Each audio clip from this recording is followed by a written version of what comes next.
Bon, il me semble qu'on va commencer. C'est à bout d'un moment quand même. Donc, dans un premier temps, merci à tous d'être venus. C'est sympa de votre part déjà, et puis ça montre que vous êtes quand même intéressés par la biologie. Au moins, c'est quelque chose qui nous fait plaisir. Donc, nous, on a commencé l'idée de créer les séminaires Bio pour tous en suivant les séminaires que Vadim et Lucas avaient créés l'année dernière pour les mathématiques, qui étaient un peu sur le même procédé. Donc, on a suivi le même cahier des charges, à savoir un séminaire par semaine présenté par un étudiant en master de la matière concernée, à savoir la biologie. Ces séminaires vont s'étendre du 19 octobre au 12 décembre, donc pendant le premier semestre. On préfère arrêter avant les vacances de décembre afin de pouvoir laisser ceux qui doivent partir à l'étranger être tranquilles. Il sera bien entendu pas dans cette salle-là, parce qu'on ne pourra pas l'obtenir à chaque fois, mais on a une salle Henri Cartan, où ce sera guidé à chaque fois pour que vous puissiez savoir où se trouvent les séminaires. Et ça sera composé de 13 exposés. Alors, le premier, c'est Pierre-Henri Gouillon qui nous fait l'honneur de venir nous présenter son métier et son parcours de chercheur en biologie. Et le dernier, ce sera la même chose par une chercheuse en biologie de l'Institut du cerveau de la moelle épinière, Claire Viard, qui du coup clôturera ce séminaire. À savoir que ce séminaire a donc 11 exposés de type savoir, présentés, donc, comme je vous l'ai dit tout à l'heure, par des exposants, des étudiants en master bio, qui seront gratuits, ouverts à tous et accessibles à tous. On insiste beaucoup sur l'accessible à tous parce qu'on veut vraiment que, même pour les personnes qui n'ont pas de background en biologie, qui n'ont pas de connaissances poussées en biologie, elles puissent le comprendre. Mais attention, ce n'est pas de la vulgarisation non plus, on cherche quand même à faire apprendre des choses à des personnes qui chercheraient à développer un peu plus des connaissances post-bac. Si vous voulez nous contacter pour quelque information que ce soit, ou si vous avez des informations que vous souhaitez obtenir, on a un site internet, Séminaire pour tous, et une rubrique spécialement pour ces séminaires-là, la biologie. Et on a également une adresse mail, Alice et moi, les deux organisateurs. Vous pouvez nous voir demander, parce que là je suis désolé, c'est pas très visible, mais vous pourrez nous demander à la fin des séminaires, sans souci, on vous donnera.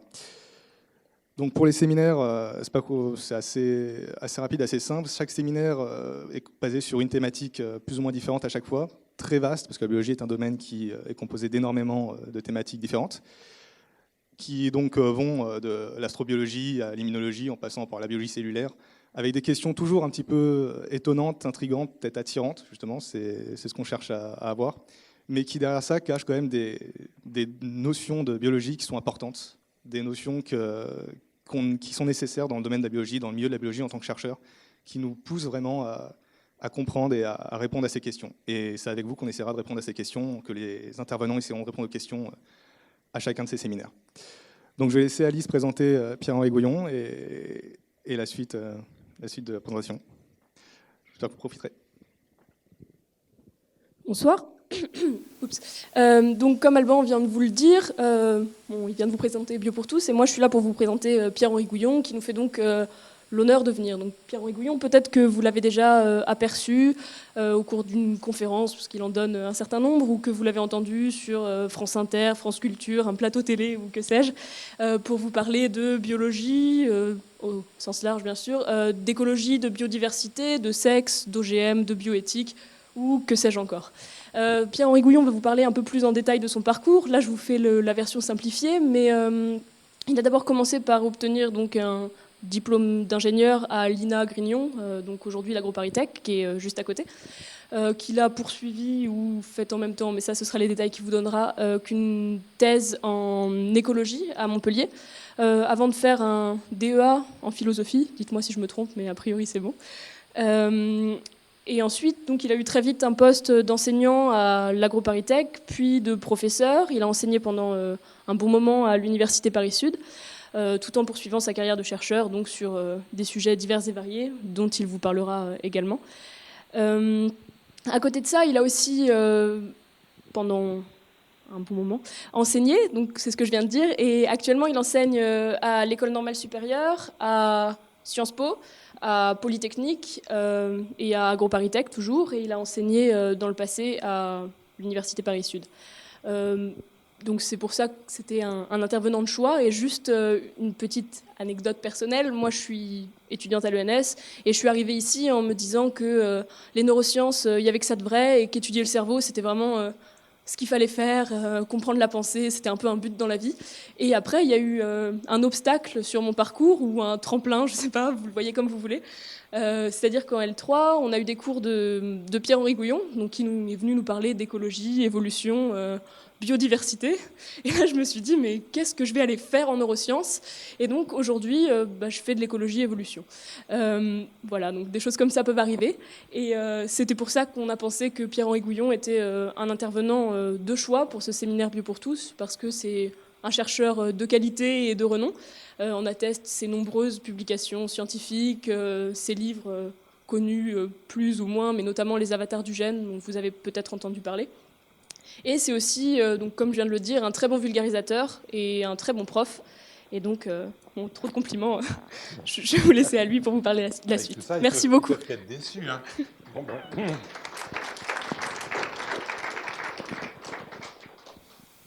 Merci beaucoup, merci Alice. Et c'est vrai qu'une des grandes joies de la carrière d'un enseignant-chercheur, je trouve, c'est d'arriver à détourner des étudiants et à les amener dans un champ qu'on trouve intéressant.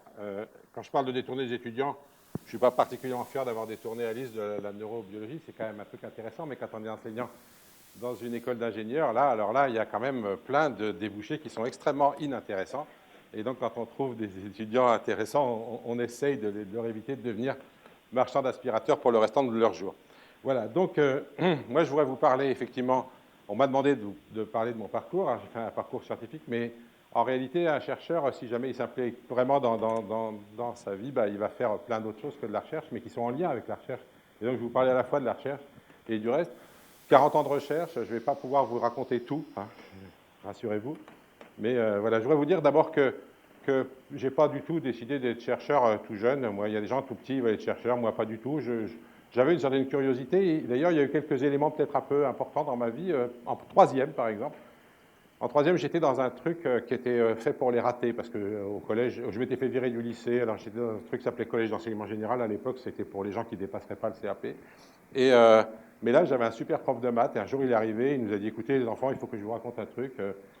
Il y a eu un prix Nobel français de gens qui s'appellent Jacob et Monod, et c'est un truc tellement important, je vais vous en parler. Donc, à la place du cours de maths, il nous a fait un cours sur la lecture des gènes. J'avais trouvé ça génial, je trouvais ça extraordinaire. Et puis après, l'année d'après, c'était 68. J'étais en seconde, j'étais retourné dans le lycée où je m'étais fait virer l'année d'avant, mais là, cette année-là, je risquais plus rien, parce qu'on ne pouvait pas se faire virer du lycée en 68, évidemment. Et alors, en 68, du coup, bien sûr, j'ai fait les mouvements, etc. Puis, il y avait des tas de slogans, et le mot liberté était devenu un mot extrêmement courant, on parlait que de ça. Et je me posais toujours... Alors, il y a des gens qui avaient dit, la seule liberté, c'est de choisir son destin. Ça limite un peu ce que c'est que la liberté. Puis moi, j'étais toujours vachement intéressé par les problèmes de gènes, et je me disais, mais si jamais on est les produits de nos gènes, qu'est-ce que c'est que d'être libre là-dedans? J'avais un problème avec ça à l'époque, et à l'époque, bien sûr, tous les sujets de dissertation en philo, c'était sur la notion de liberté. Et à chaque fois que je disais un truc du genre, la question de savoir ce que c'est que la liberté, sachant que nos gènes nous gouvernent, alors là, j'avais 0. Hein, c'est pas compliqué. Enfin, 3. Parce que c'était très, très mal vu. Les philosophes ne voulaient pas entendre parler de gènes. J'y reviendrai. Les sciences humaines non plus. Et ça posait des tas de problèmes. Voilà. Bon, donc, ces époques, juste après 68, étaient des époques très, très politisées. On vivait vraiment là-dedans. Et du coup, les questions d'hérédité, on avait le droit de s'y intéresser, mais marginalement. Et donc, la question de savoir qu'est-ce qu'on hérite de ses parents, si vous voulez, comment se transmettent les informations d'une génération à l'autre, était... Ça, c'est un des photographes qui s'appelle René Maltête, que j'aime bien, qui fait plein de photos comme ça. Et donc, comment tout ça se transmet? Et puis, en plus, moi, j'ai passé le bac en 1970. En 1970, le grand patron de la biologie en France, il s'appelait Pierre-Paul Grasset. Il était président de l'Académie des sciences, etc. Et il professait le fait que les gènes, ça ne servait pas à grand-chose, que c'était le cytoplasme qui portait toute l'information, et d'ailleurs que les mutations n'avaient jamais permis d'envisager la moindre évolution. Donc, c'était ça qu'on entendait. Par exemple, il y a eu un débat génial à la télé entre Pierre-Paul Grasset et puis André Langanet, qui était un jeune enseignant au Muséum d'Histoire, enfin au Musée de l'Homme. Et c'était très rigolo parce que lui défendait la génétique et lui disait que ça ne servait à rien. Et malheureusement, en plus, celui qui était censé arbitrer était un neurobiologiste. Donc ça n'arrangeait rien. Voilà. Donc, j'ai passé le bac, j'ai fait la prépa, j'ai eu beaucoup de chance et je suis arrivé à l'agro. J'ai eu le bac sans mention. Après l'oral de rattrapage, voilà. mais je suis rentré à l'agro aussi, ras du cul. Et là, je me suis retrouvé à Grignon, et à Grignon, je vous avoue très sincèrement que ce que je faisais le plus, c'était de l'équitation, parce que j'en avais jamais fait. Oui, ça, c'est la carrière de Grignon. Et quand on arrive à Grignon, bah, on se retrouve possesseur des chevaux qui sont là. Et voilà, et donc on peut faire tout ce qu'on veut avec. Et puis j'ai quand même suivi quelques cours, pas beaucoup. Alors je dois vous avouer une chose, c'est qu'en prépa, j'aimais bien les maths. Je trouvais ça rigolo. Je trouvais ça un jeu amusant, les maths. Le malheur, c'est que je trouvais que les questions qu'on se posait en maths étaient horriblement ennuyeuses. Je ne sais pas ce que vous en pensez, mais en général, au mieux, c'est si j'avance de 2 pas et que je recule d'un, enfin bref, des trucs. Et alors qu'en revanche, les questions de biologie m'intéressaient beaucoup. Pourquoi je suis là? Comment on fait là? Qu'est-ce que les gènes viennent foutre là-dedans, etc. Seulement, la biologie, je trouvais ça horriblement ennuyeux comme méthode. C'est-à-dire qu'il s'agissait d'apprendre des tonnes de choses totalement inintéressantes. Au siècle dernier, il fallait apprendre par cœur toute la classification des invertébrés pour pouvoir se prétendre biologiste. À la fin du siècle dernier, il fallait connaître par cœur les formules des 20 acides aminés. Je trouvais ça, et encore les 20 acides aminés, mais il y a aussi le cholestérol, il fallait connaître la formule du cholestérol. Je ne sais pas si on demande encore ça aux pauvres étudiants. Ça ne sert à rien d'apprendre ce genre de conneries, et on continue. Donc la biologie est quand même tenue par des gens qui obligent à faire des trucs très très ennuyeux. Et donc j'ai découvert à l'agro un cours extraordinaire, parce que c'était un cours où on faisait des maths pour comprendre des questions de biologie. Ça s'appelait génétique des populations. La génétique des populations, c'était des probas appliqués. La génétique, c'est simple, c'est le fait de regarder ce que 2 individus produisent dans leur descendance. Eh bien, la génétique des populations, on étend ça à l'échelle d'une population. J'ai une population, je regarde ce qu'il va y avoir dans la génération d'après. C'est plein, évidemment, il y a plein d'aléatoires, donc il y a plein de probas. Et donc, on faisait des maths pour comprendre l'évolution. Et ça m'a passionné. Je suis allé voir le prof, je lui ai dit que je voulais faire ça. Il m'a dit que c'était pas question, parce que ça n'intéressait personne. À l'époque, en France, qu'il faisait ça, lui, comme ça, mais que ça n'intéressait personne et que je ne trouverais jamais de boulot avec ça. Il a fallu que je dormive pendant 2 ans pour qu'il accepte enfin de me prendre dans son laboratoire à Montpellier. Et donc, j'ai pu réaliser un vieux rêve de Darwin, en fait, parce que Darwin a écrit qu'il avait profondément regretté de ne pas avoir été assez loin pour au moins comprendre un petit peu des grands principes fondamentaux des mathématiques, car les hommes qui les ont acquis semblent avoir un sens supplémentaire, un 6e sens. Donc, rassurez-vous, les matheux, je ne vais pas dire que du mal de vous. Hein. Et voilà, donc je suis arrivé à Montpellier, moi, au CNRS, pendant ma 2e année de l'agro, puis j'en suis pas reparti pendant un bon moment. J'ai travaillé sur le thym. Ah oui, un autre truc, c'est que j'avais trouvé le post-68, ça avait été assez désagréable à beaucoup de points de vue, ne serait-ce que parce que déjà, pendant l'été 68, il y a eu les chars russes qui ont envahi Prague, et que du coup, l'idée que les mouvements de gauche étaient tous vachement sympas avait un peu pris du plomb dans l'aile. Et j'avais envie de faire de la recherche pour répondre à des questions personnelles, et je ne voulais surtout pas avoir une application sociale. Moi, j'ai plein d'étudiants aujourd'hui qui me disent « je veux être utile à la société ». Bravo. Moi, non. À l'époque, je voulais juste qu'on me foute la paix, pouvoir trouver un boulot où on me laisserait faire ce que je voudrais, pour me poser les questions que je voudrais, et me payer pour ça. Je trouvais ça magique, donc j'ai fait ça. Et donc, j'ai étudié le thym. Alors, le thym, je l'ai étudié parce que il y avait des variations génétiques dont on se demandait à quoi elles servaient. Voilà, donc ça m'obligeait à aller travailler dans la garrigue, étudier les plantes de thym dans la nature, les analyser pour voir ce qu'il y avait dedans, comparer les différentes choses, faire une carte de la distribution des gènes qui changent l'odeur du thym. Et puis je travaillais aussi sur le sexe du thym. Je me disais, le sexe du thym, hein, pour trouver des implications idéologiques, ça va être compliqué. Bon, donc j'étais assez tranquille. Alors, on a fait des tas de manips, on a trouvé qu'effectivement, certaines formes chimiques résistaient mieux aux escargots que d'autres, donc on inventait des expérimentations en permanence. Hein. Alors, regardez un escargot qui mange une plante de thym, c'est fascinant, ça va extrêmement vite, hein, hop, voilà, et puis on a fait des tas de manips, on a semé des thym voilà, dans la nature pour essayer de voir ce qui se passait. Là, on avait complètement raté, oui, on avait semé du thym, mais en fait, c'est ce qui poussait, c'était de la luzerne. Parce qu'il y a beaucoup de manips qui ratent, il faut quand même dire ce qui est. Mais des fois, ça ne rate pas autant que ça. C'est-à-dire que là, par exemple, cet étudiant que j'avais pris avec moi, bah, on avait semé des milliers et des milliers de graines de thym, puis il y avait de la luzerne seulement, donc on était un peu triste. Mais l'étudiant qui est venu l'année d'après, on a recommencé. Enfin, on n'a pas recommencé, on a retrouvé le thym du celui d'avant, il était là, en fait, il avait mis du temps à s'installer. Et on a montré qu'il y avait une sélection qui pouvait expliquer la distribution des gènes, et puis qu'il y avait une sélection pour la diversité. Et en fait, à l'époque, la question que je me posais en tant que chercheur, c'était comment se fait-il qu'il y ait autant de diversité dans le monde vivant? Pourquoi il n'y a pas quelques individus plus efficaces que d'autres, et puis c'est tout? Pourquoi une telle diversité? Et on va voir que c'était une question qui a rebondi ensuite, mais qui m'a amené à me préoccuper de biodiversité en général, mais qui aussi a rebondi dans des questions agronomiques. Je vous disais que je travaillais sur le sexe du thym. Le thym, normal, la plupart des plantes sont hermaphrodites, c'est-à-dire une fleur normale, elle a 4 étamines, et puis, enfin de thym, enfin de labier, la famille du thym, elle a 4 étamines, et puis un pistil qui sort 2 jours après, donc il commence juste là. Donc elle est hermaphrodite, c'est-à-dire qu'elle produira du pollen, ça c'est la fonction mâle, et puis elle produira des graines ensuite. Mais chez le thym, il existe une proportion importante de plantes femelles, c'est-à-dire de plantes qui n'ont pas d'étamines. J'ai rapproché les deux fleurs pour que vous puissiez comparer, hein, et qui sont que femelles. Alors, évidemment, par rapport à des hermaphrodites, des femelles, c'est des individus à qui il manque quelque chose. Il leur manque la fonction mâle. A priori, ces individus-là se reproduisent nettement moins bien que ceux-là, puisque ceux-là vont faire des graines plus du pollen, alors que ceux-là vont faire que des graines. Bon, ceux-là font un peu plus de graines que ceux-là, grâce au fait qu'ils économisent des ressources sur le pollen, mais ça ne suffira pas à expliquer. Et donc l'explication de pourquoi il y a toutes ces femelles, la proportion de femelles variait de 0 à 100% selon les populations.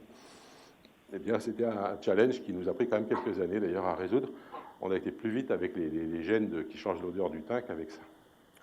Les gènes qui changent l'odeur du thym, je n'en reparlerai plus, mais donc on a trouvé de la sélection. Et on a trouvé que dans le bassin de Saint-Martin-de-Landes, là que je vous ai montré en photo, parce que voilà, c'est un petit bassin qui se trouve au nord de Montpellier, et c'est un ancien lac tertiaire, il est fermé, et du coup, en hiver, l'air froid des Cévennes descend, et c'était un pôle du froid de la région. Il pouvait faire jusqu'à moins 35 degrés l'hiver. Et du coup, voilà, il y avait plein de différences écologiques entre ce qui se passait évidemment dans le bassin et ce qui se passait sur le plateau autour. Ah, ça, c'est le plateau. Et on a, en fait, bon, j'ai publié tout ça dans des petites revues d'écologie de l'époque, mais récemment, on a décidé de recommencer 40 ans après pour voir ce qui se passait. Et en fait, il se passait plein de choses parce que dans le bassin, les formes de thym qui étaient là étaient résistantes au froid. Et c'est pour ça qu'elles étaient là. Elles résistaient moins bien aux escargots que les autres, mais mieux au froid. Et devinez ce qui s'est passé sur les 40 ans qui ont suivi. Eh bien, les formes résistantes au froid se sont faites envahir par les formes du bassin parce qu'il n'y a plus de froid. Ah, donc ça, c'est l'effet du changement climatique qu'on peut voir grâce à un suivi sur seulement 40 ans sur des populations sur quelque chose comme 100 km², comme ça. Alors là, ce coup-là, ça a été publié dans PNAS. Voilà, donc je suis content parce que j'ai publié mon master dans PNAS, si vous voulez, mais seulement 40 ans plus tard. Voilà, donc en plus donc je laisse tomber les gènes qui changent l'odeur du thym et qui changent son adaptation au froid. Je vais vous parler du sexe, ça a donné des résultats plus fondamentaux en réalité. Donc il y a des femelles. Pourquoi il y a autant de femelles? Alors on a étudié le transfert du pollen, etc. Et on s'est rendu compte d'une chose, c'est qu'en fait, on ne pouvait pas expliquer ces variations de fréquence si jamais on ne prenait pas en compte le fait qu'il existe un déterminisme génétique compliqué de ce phénomène, qui inclut à la fois les gènes que tout le monde connaît, qui sont dans les chromosomes, dans le noyau de la cellule, mais aussi les gènes qui sont dans le cytoplasme, dans les mitochondries. Alors, je ne sais pas si les non-biologistes savent tout ça, mais il y a chaque cellule d'un eucaryote, comme une plante ou comme nous, possède un noyau avec des chromosomes à l'intérieur, et dans le cytoplasme, ces mitochondries qui sont d'anciennes bactéries, qui ont gardé leur génome, une partie de leur génome, et donc il reste des gènes, et ces gènes-là sont transmis que de mère à descendant, c'est-à-dire que nous avons tous les mitochondries de notre mère, nous n'avons rien de notre père sur le plan mitochondrial. Le résultat, alors je vous passe les modèles mathématiques, plus les expériences sur le terrain, plus etc. Mais le résultat, ce qu'on a pu comprendre à partir de ça, ce que les modèles nous ont montré, c'est que si on supposait qu'il y avait un déterminisme conjoint avec des gènes mitochondriaux et nucléaires, alors on pouvait expliquer ce qu'on trouvait. Pourquoi? Parce que les gènes mitochondriaux, transmis uniquement par la mère, sont sélectionnés pour ne fabriquer que des femelles.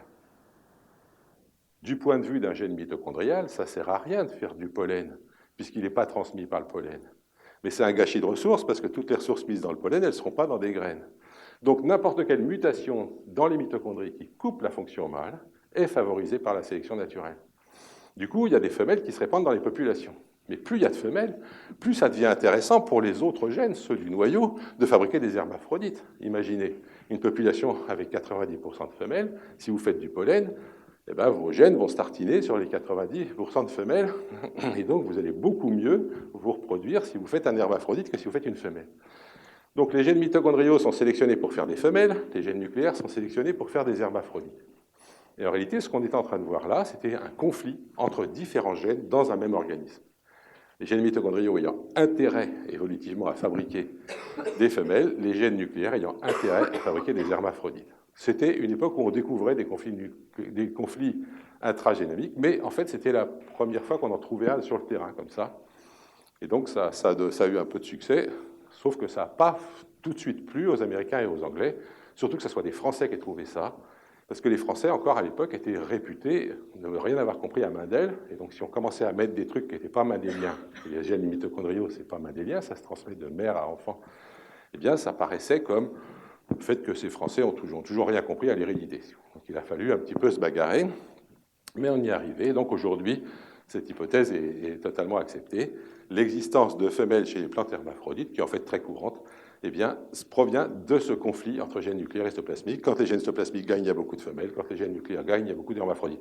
Je sais qu'on aura un peu de temps pour la discussion à la fin. S'il y a un truc pas clair, vous pouvez m'arrêter quand même au milieu. Hein. Vous pouvez... N'hésitez pas. Non, ça va ? Bien alors, cette histoire-là, elle m'a amené à comprendre un truc, c'est que tout compte fait, je ne pouvais pas réfléchir à la sélection en termes d'individus. Je ne sais pas ce que c'est qu'un individu. En fait, une femelle ou un hermaphrodite, ce n'est pas sélectionné. Ce qui va être sélectionné, c'est les gènes cytoplasmiques qui font des femelles et les gènes nucléaires qui font des hermaphrodites. Donc, on finit par voir, on a fini par voir à travers cette histoire-là, les individus comme des artifices inventés par les gènes pour se reproduire. C'est-à-dire que la sélection favorise, c'est les gènes qui ont produit les organismes qui les reproduisaient le mieux. Et les organismes qu'on voit aujourd'hui sont les meilleurs moyens qu'aient jamais trouvé les gènes pour se reproduire. Bon.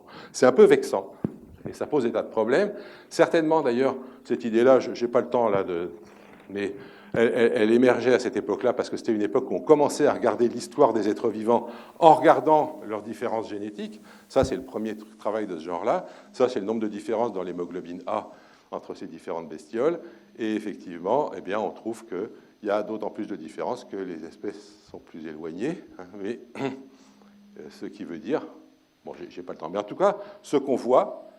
On peut voir là-dedans l'histoire d'une information génétique qui s'est transmise et qui a été sélectionnée progressivement pour donner des organismes de plus en plus performants pour la reproduire. Nous ne sommes pas faits pour être heureux, pour être bien foutus. Pas du tout. Nous sommes faits pour reproduire nos gènes au mieux. Voilà pourquoi... Bon, c'est pas si terrible que ça quand même. Hein. On n'est pas si bien foutu que ça, quoi. Hein, comprenez bien que sur le plan de l'évolution, un individu qui se porte bien, qui est heureux, etc., mais qui ne fait pas de descendants comme moi, eh ben, c'est une catastrophe évolutive. Alors que des gens souffreteux, malades, malheureux toute leur vie, mais qui font plein de descendants, sont des grandes réussites. Voilà, donc c'est comme ça que ça se passe, et du coup, ça amène à revisiter pas mal de choses. Ça a permis, entre autres, de revisiter la question du sexe, donc, sur laquelle j'ai continué avec le temps. J'avais un peu commencé avec le sexe, mais j'ai repris les questions de sexe de façon plus large. Darwin avait écrit en 1860 une phrase très énigmatique. Il a dit qu'il n'y a pas de plus grand mystère au monde, lui semble-t-il, que l'existence des sexes, particulièrement depuis la découverte de la parthénogenèse. Malheureusement, il n'a jamais poursuivi, on ne sait pas ce qu'il voulait dire. Cette question du sexe, comment se fait-il que le sexe existe? Pourquoi est-il maintenu dans autant d'espèces? Il y a quand même 5% d'espèces qui s'en passent. Hein. Eh bien, le sexe, donc, c'est un mystère. Et toujours pareil, quand on a commencé à reprendre les questions en regardant la sélection sur les gènes, eh bien, on s'est rendu compte qu'il y avait effectivement un paradoxe, parce que le sexe tel qu'on le pratique chez nous, hein, je ne vais pas vous faire un cours complet sur le sexe, ce serait trop long, eh bien, c'est la rencontre d'une grosse cellule, l'ovule, avec un ovule, vous en avez déjà vu? Oui, vous en avez déjà vu. Un jaune d'œuf, par exemple, c'est un ovule. Hein, c'est quand même des belles cellules. Hein. Bon. Alors, un ovule, et puis des spermatozoïdes, un spermatozoïde qui va réussir à rentrer dedans et qui va injecter ses gènes.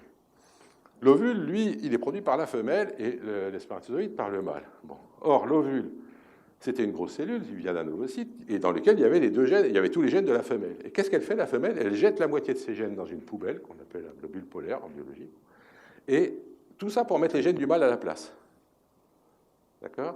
Donc, elle diminue de moitié la reproduction de ses gènes pour se laisser parasiter par un mâle qui, lui, ne va rien foutre dans l'affaire.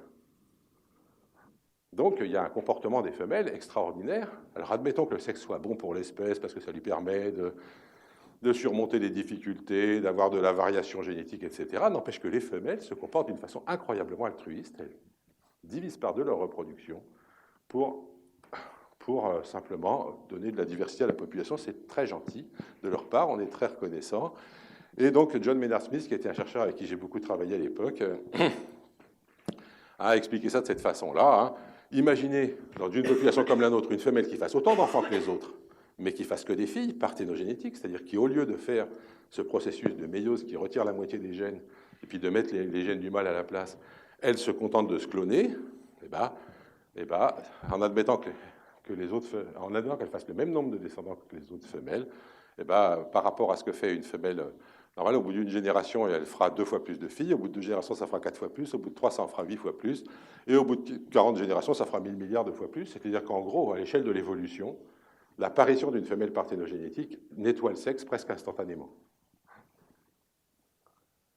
Ça va, ça? Donc, il y a un vrai paradoxe quand même. Hein. Comment se fait-il que le sexe existe chez tellement d'espèces? En réalité, il y a plein d'espèces qui l'ont perdu. Hein, par exemple, ces lézards sont très célèbres parce que c'est des femelles qui donc, font ce que je vous ai dit. Elles font des descendants parthénogénétiques sans sexe. Il n'y a plus de mâle, du coup, évidemment. Hein.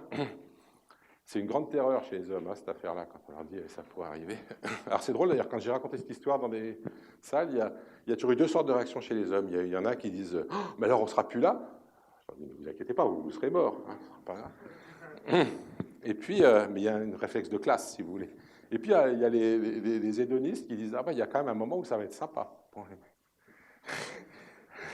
juste avant la disparition. Bon. Et là, donc, ce qui se passe, effectivement, c'est que c'est des lézards qui ont perdu le sexe, mais elles ne savent pas faire l'ovulation sans une parade sexuelle. Et du coup, elles sont obligées de faire ça entre elles. Donc, vous voyez que c'est une image très, très érotique de 2 femelles en train de s'accoupler. Elles ne vont rien échanger biologiquement, mais elles vont échanger des signaux, et ça permettra à chacune des 2 de pondre ses œufs. Voilà. Donc, j'ai travaillé beaucoup là-dessus, j'ai fait des modèles, etc. Et j'ai pu montrer qu'effectivement, les différences entre sexes posent ce problème de maintien du sexe, en réalité, la réponse est beaucoup plus compliquée que ce qu'on en donnait avant, c'est-à-dire que ça suffit de dire ça fait de la diversité puis tout va bien, qu'en réalité, on est bien obligé d'admettre que quand apparaît une femelle asexuée, vraiment bien asexuée, elle va nettoyer le sexe et les mâles de la population, et donc ça a dû arriver de nombreuses fois dans l'évolution. Mais effectivement, ça conduit l'espèce à l'extinction au bout d'un certain temps. Et le résultat, c'est que dans les lignées évolutives, celles qui étaient le plus capables de faire des femelles asexuées ont disparu plus que les lignées qui étaient moins capables. En réalité, il y a eu une sélection de lignées incapables de faire de la reproduction asexuée, et les mammifères sont une très belle réussite de ce point de vue-là. On n'a jamais trouvé de reproduction asexuée chez les mammifères. Il y a un exemple il y a 2000 ans, mais ça n'a pas bien marché. D'ailleurs, ça a fait un garçon. Voilà. Donc tout ça, ces questions sur le sexe m'ont amené à plein de choses et effectivement aussi à à me retrouver dans les débats sur sexe et genre. Et ça, c'est un deuxième aspect dont je voudrais vous parler, c'est que quand on fait de la biologie, à un moment ou à un autre, on rencontre des problèmes sociaux. Donc j'en ai eu plein, je ne vais pas vous parler de tous, je vais vous parler de 3. Alors sur sexe et genre, effectivement, d'où viennent les différences entre hommes et femmes? Il y a une mauvaise compréhension de la génétique qui est toujours de croire que c'est soit génétique, soit environnemental. Je voudrais vous dire qu'il n'existe aucun caractère un tout petit peu élaboré, mais même, il n'existe aucun caractère pour lequel vous ne puissiez pas changer en changeant des gènes ou en changeant l'environnement. C'est-à-dire que même s'il y a des gènes qui jouent sur un caractère, en changeant l'environnement, vous changez l'effet de ces gènes. Donc il faut arrêter de se demander si jamais les différences entre hommes et femmes sont dues aux gènes ou à l'environnement. Elles sont dues aux gènes dans l'environnement tel qu'il est. Et après, la question de savoir, dans un autre environnement, qu'est-ce que ça donnerait? Ça, je vous y laisse réfléchir, je n'ai pas le temps de discuter de ça plus longtemps aujourd'hui non plus. J'ai d'ailleurs donc du coup participé à la direction d'une thèse sur pourquoi les femmes sont petites alors que normalement il y avait une sélection forte pour qu'elles grandissent. Pourquoi une sélection forte pour qu'elles grandissent? Parce que on peut montrer qu'il y a une très forte corrélation entre les morts en couche et la petite taille, à cause de la grosse tête des humains. Donc il y a un problème spécifique à l'espèce humaine.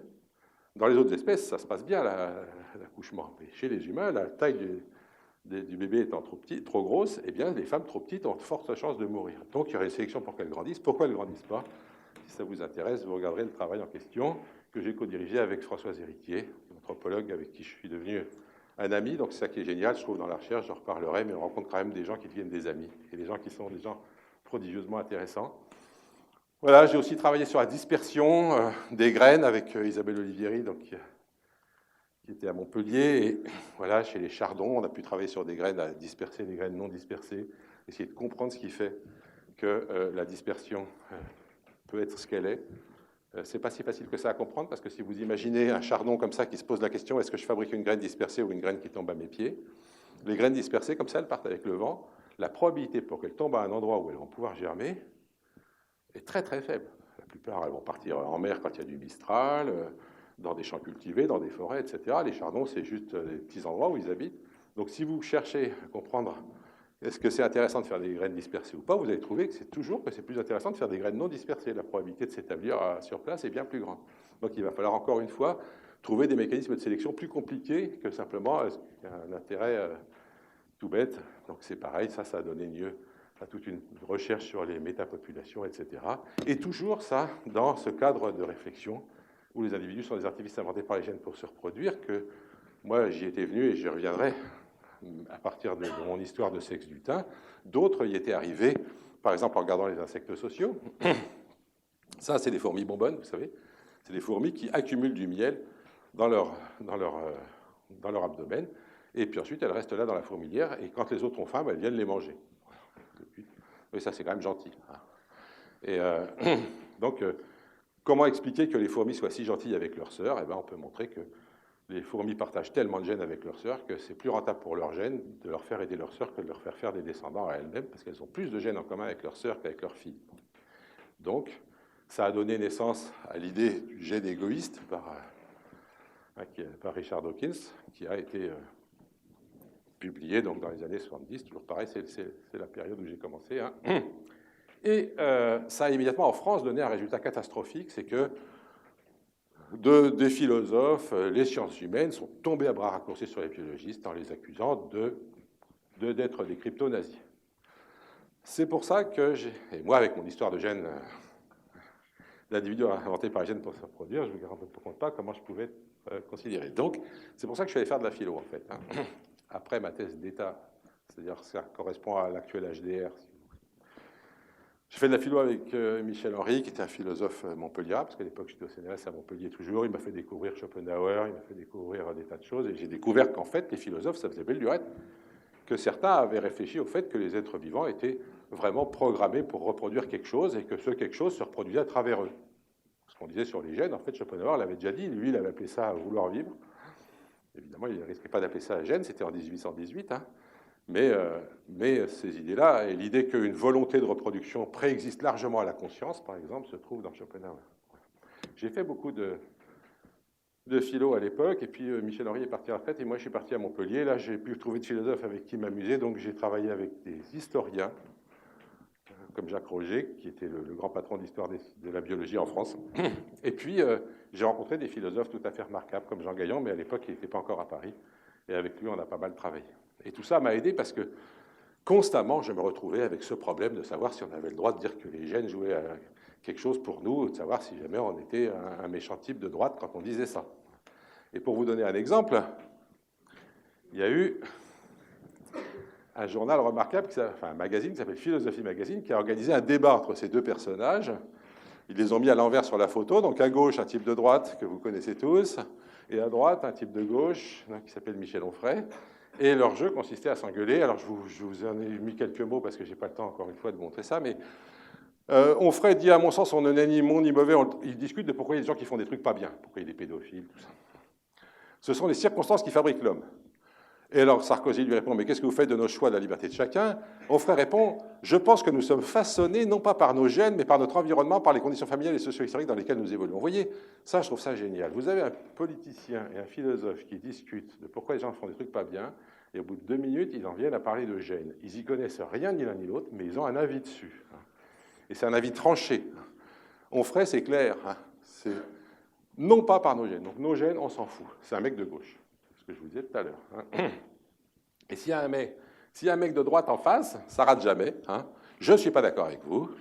Et hop, lui, il pense que c'est les gènes qui font tout. Voilà. Et donc, on est encore là-dedans. Ça n'a pas bougé, c'est terrifiant. Alors, comment ça se fait? Bon, voilà, ça a été un problème pour moi. Je m'amuse à mettre ça en point d'orgue, en système, en fil rouge. Voilà, donc, je voudrais vous dire que l'activité de recherche, c'est à la fois donc, une recherche en biologie, dans laquelle on va se poser des questions de biologie, etc. Et puis, constamment, il y a des questions de société qui viennent se coller dessus. Et puis, il y a aussi autre chose, pour ceux qui ne sont pas encore entrés dans le système de la recherche. Je voudrais vous dire que ce que je trouve génial dans la recherche, c'est qu'on rencontre au niveau international des gens géniaux. Moi, quand il y a eu des périodes où on disait la recherche est un élément essentiel de la compétition internationale, moi je trouve ça délirant de dire un truc pareil. Pour moi, la recherche, c'est un truc de coopération internationale merveilleuse. Alors peut-être qu'il y a des domaines où il y a beaucoup de fric et où du coup il y a beaucoup de compétition, mais en écologie, en tout cas, ce qui est super, c'est qu'on collabore avec nos collègues étrangers. Point barre, vous avez ici 3 très grands scientifiques que j'ai eu la chance de connaître au début, donc toujours Maynard Smith là, Ledyard Stebbins et puis Herbert Baker, qui est en train de se balader en Californie. Et là, vraiment, c'est une des choses que je trouve formidable dans la recherche. J'ai rencontré aussi des collègues en Caroline du Nord. Et puis, d'ailleurs, en Caroline du Nord, du coup, j'ai rencontré aussi des philosophes qui avaient travaillé sur ces questions de gènes, organismes, population. Et du coup, ça m'a permis encore d'essayer de mieux comprendre les aspects philosophiques de ce que je faisais sur le plan scientifique, et ça m'aidait beaucoup. Voilà, je voudrais vous dire que continuant dans ces domaines, je suis retourné aux questions de diversité en général. J'ai fini, grâce à mes travaux, au fait que je travaille en histoire des sciences, par lire en détail Darwin, et dans Darwin, on va retrouver ce schéma. Alors ce schéma, moi, j'en suis tombé complètement amoureux, donc je suis très triste de ne pas pouvoir vous le présenter aujourd'hui, mais je voudrais vous dire que ce schéma nous dit énormément de choses sur la façon dont la biodiversité se fabrique constamment, se fabrique des formes nouvelles. La plupart s'éteignent. Celles qui s'éteignent le moins, c'est celles qui sont le moins en compétition les unes avec les autres, et du coup, les lignées divergent. Et la biodiversité se fabrique comme ça constamment. Et je pense que c'est un point essentiel que j'aimerais que tout le monde comprenne, y compris dans le milieu scientifique, c'est que la biodiversité, ce n'est pas un état, c'est une dynamique. Et ça change tout, évidemment. Je crois que je ne vais pas avoir le temps de vous développer ça, mais je vais vous dire que je pense que c'est un élément essentiel. Si une dynamique, c'est quelque chose qui fonctionne constamment. Vous voyez, c'est ce qui se passe ici, avec des trucs qui s'éteignent et d'autres qui divergent. Et puis, cette dynamique va pouvoir fonctionner bien ou tomber dans une dynamique d'effondrement. Et si vous tombez dans une dynamique d'effondrement, à ce moment-là, c'est toute la dynamique qui est en cause. Et la solution n'est pas d'essayer de maintenir les choses telles quelles. La solution est d'essayer de remettre en œuvre la dynamique. C'est un tout petit peu plus compliqué. Bon, je passe là-dessus parce que je n'ai pas le temps. Je pense que quand on fait de la biologie, à un moment ou à un autre, on se rend compte que cette phrase de Pascal est extrêmement importante. Je ne peux pas comprendre le tout si je ne connais pas les parties, et je ne peux pas comprendre les parties si je ne connais pas le tout. C'est quelque chose que la biologie a pas mal oublié. Il y a eu quand même un mouvement extrêmement fort qui consistait à croire que quand on connaîtrait les parties, on n'aurait qu'à les assembler pour faire le tout. C'est ce qu'on appelle le réductionnisme, ou certains appellent ça aussi le constructivisme. Mais ça ne marche pas. C'est drôle, les physiciens avaient fait la même connerie à un moment. Quand il y a eu la physique des particules qui a explosé, il y a eu des physiciens qui ont dit, comme tout est fait de particules, le jour où on connaîtra tout des particules, on saura tout sur tout. Heureusement pour les physiciens des solides, il y a eu à ce moment-là les ordinateurs qui se développaient, il y a eu besoin de travailler un peu sur des matériaux, et du coup, il y a eu du maintien de la physique des solides, mais on était en danger. Et puis les physiciens se sont assez rapidement rendus compte de leur erreur. Les biologistes ont beaucoup de mal à se rendre compte de cette erreur. Il y en a encore plein qui croient qu'ils vont reconstruire un organisme avec le génome, le protéome, l'interactome. Non, ça ne marche pas. Chaque niveau a trop de spécificité pour qu'on puisse espérer faire ce genre de choses. Et du coup, évidemment, et ça je finirai là-dessus, les gens qui croient qu'ils vont régler le problème de la faim dans le monde en changeant un gène dans une plante sont des gens qui n'ont vraiment rien compris à ce qui est écrit là. Bon, autre problème, donc, et ça c'est toujours lié avec ces problèmes de philosophie liés à la biologie. Thomas Huxley, un copain de Darwin, a dit que la nature n'était ni morale ni immorale, mais que la nature est non morale. Je pense que ça aussi c'est un point qui pose problème, parce qu'effectivement, ce qu'on découvre quand on étudie la nature, ce n'est pas nécessairement moral.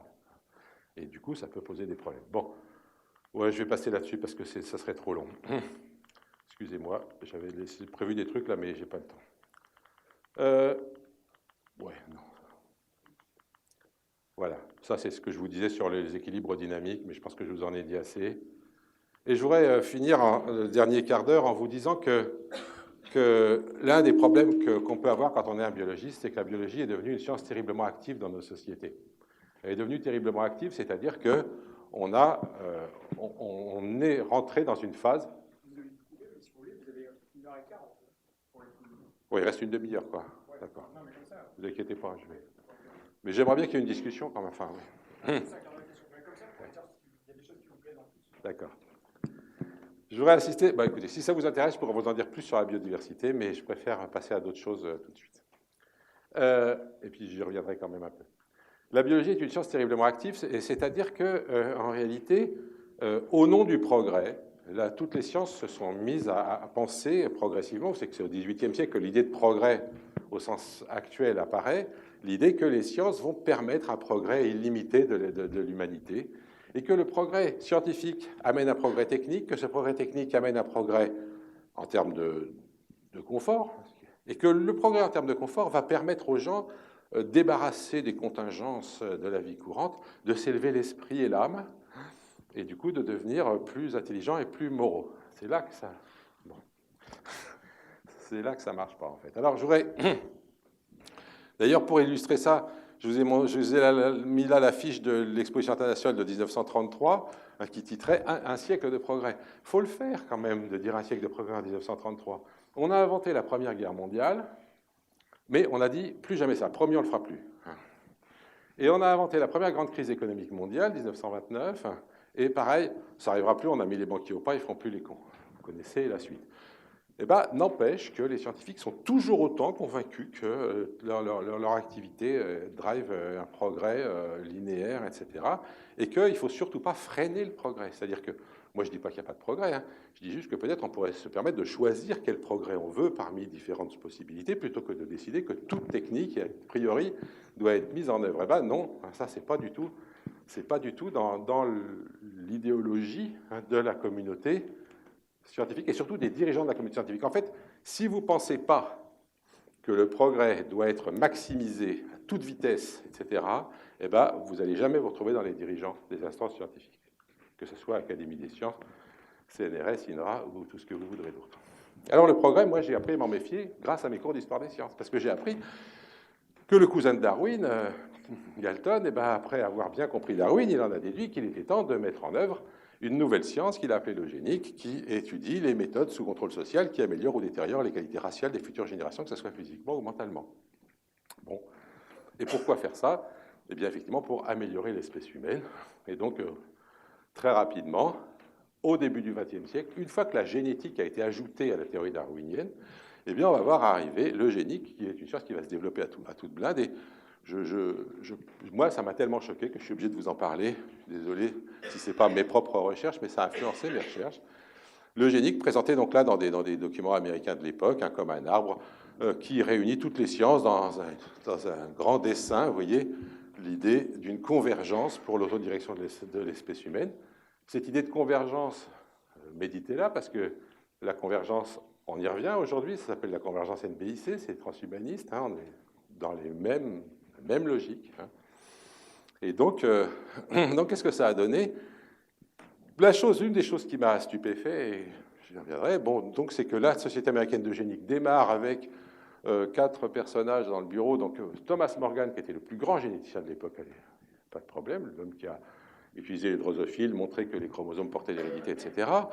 Alexander Graham Bell, qui a inventé le téléphone, ce qui ne lui donnait pas une compétence particulière sur ces questions, mais d'autant que sa mère était sourde de naissance. Enfin, selon ses propres critères, il n'aurait jamais dû naître. Mais bon, ce qui est intéressant dans cette histoire, c'est que vous avez là un physicien, il n'a rien à foutre là-dedans, mais il vient soutenir les biologistes. Et ça, j'ai constaté que ça marchait très très bien. Quand les biologistes veulent faire une connerie, les physiciens sont là pour les aider. Il n'y a pas de problème. Moi, j'ai vu des pétitions. Pierre-Gilles Degène, vous ne l'avez peut-être pas connu, mais enfin, c'était un mec vachement intéressant, un physicien de très haut niveau et tout. Et ben, il a signé des pétitions de défense sur les OGM. Il s'y connaissait sur les OGM autant que Alexander Graham Bell s'y connaissait sur l'eugénisme. Mais c'était le progrès. Vous comprenez? Si c'est le progrès, on signe. Et je vous mets en garde contre ça. Parce que, bon. Alors, ces eugénistes, alors, eux, c'est des vrais. Davenport, c'est le directeur de l'Institut eugéniste de Long Island, 200 chercheurs dans les années 30. Et ils vont chercher la même question que Sarkozy en ferait tout à l'heure. D'où viennent les tarés? Alors, où est-ce qu'on trouve les tarés? Dans les asiles de fous, dans les prisons, dans la rue, les pauvres.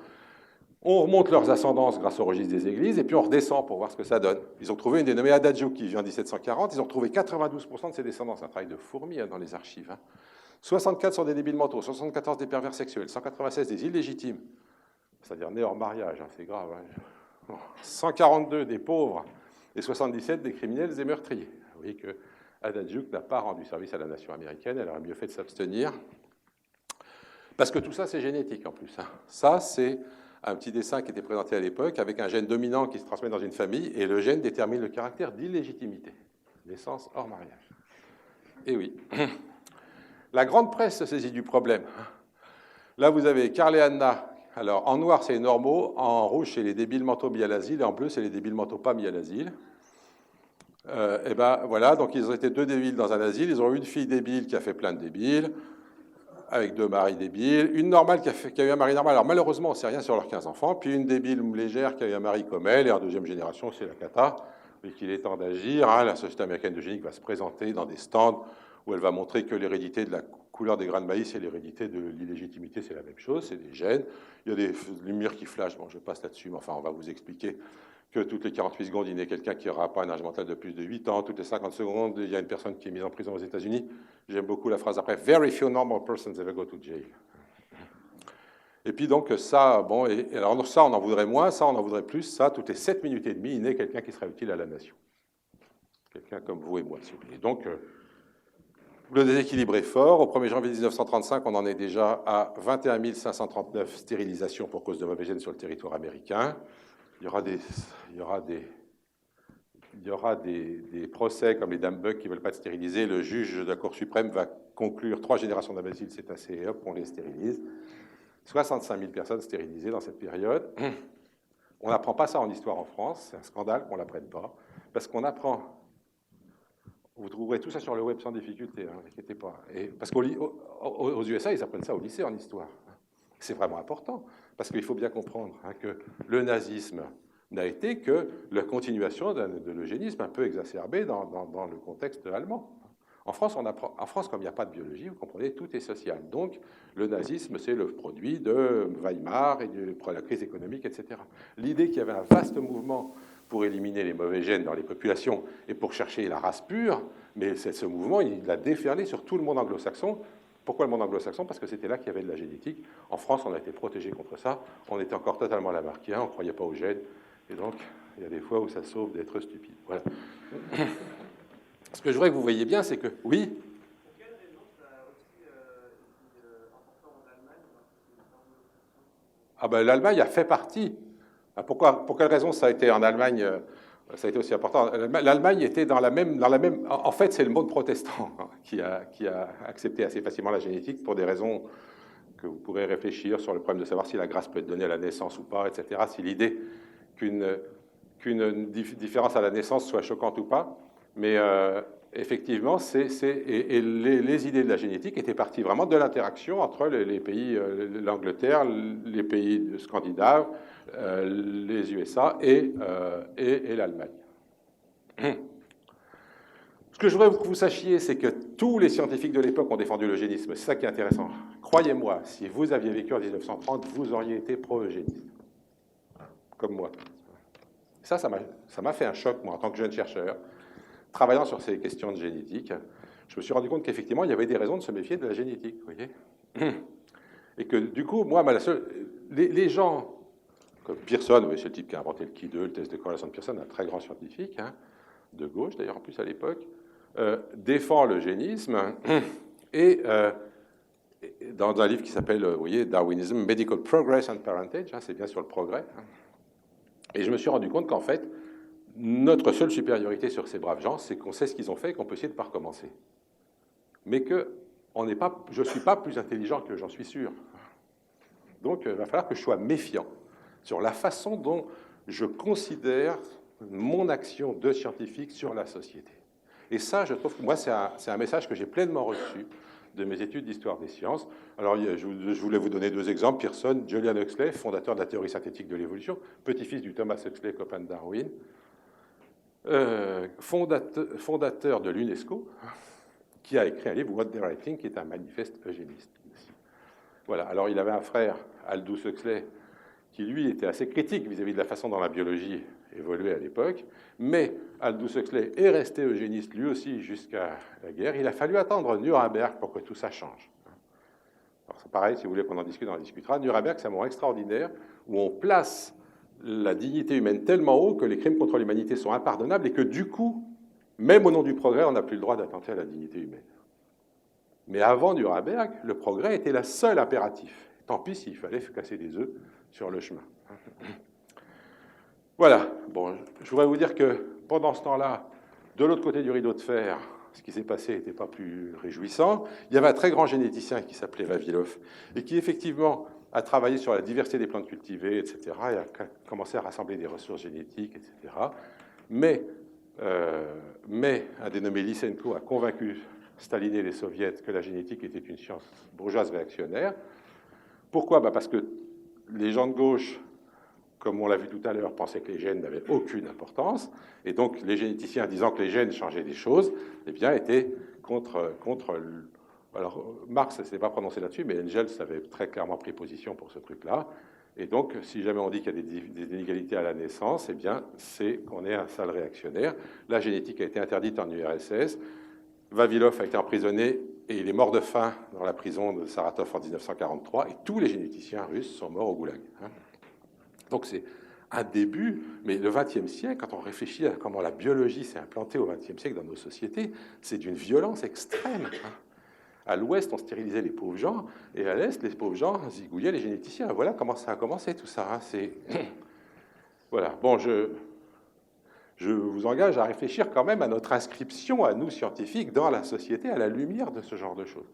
Alors, je voudrais finir en vous parlant un peu d'agriculture, puisque c'est de là que j'ai commencé. Puis en fait, j'ai longtemps oublié l'agriculture, et puis je m'y suis revenu un peu après, effectivement.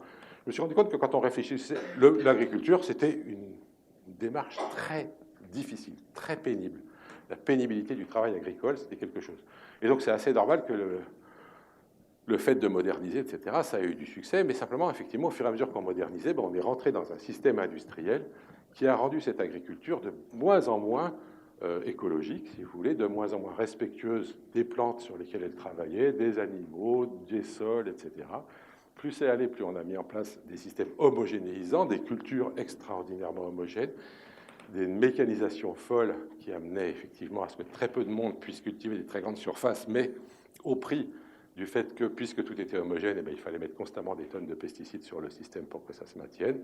Et effectivement, actuellement, on peut être drôlement content. Voilà, vous voyez, on en arrive à 19 millions d'hectares d'une plante en Amérique du Sud, de soja, la même.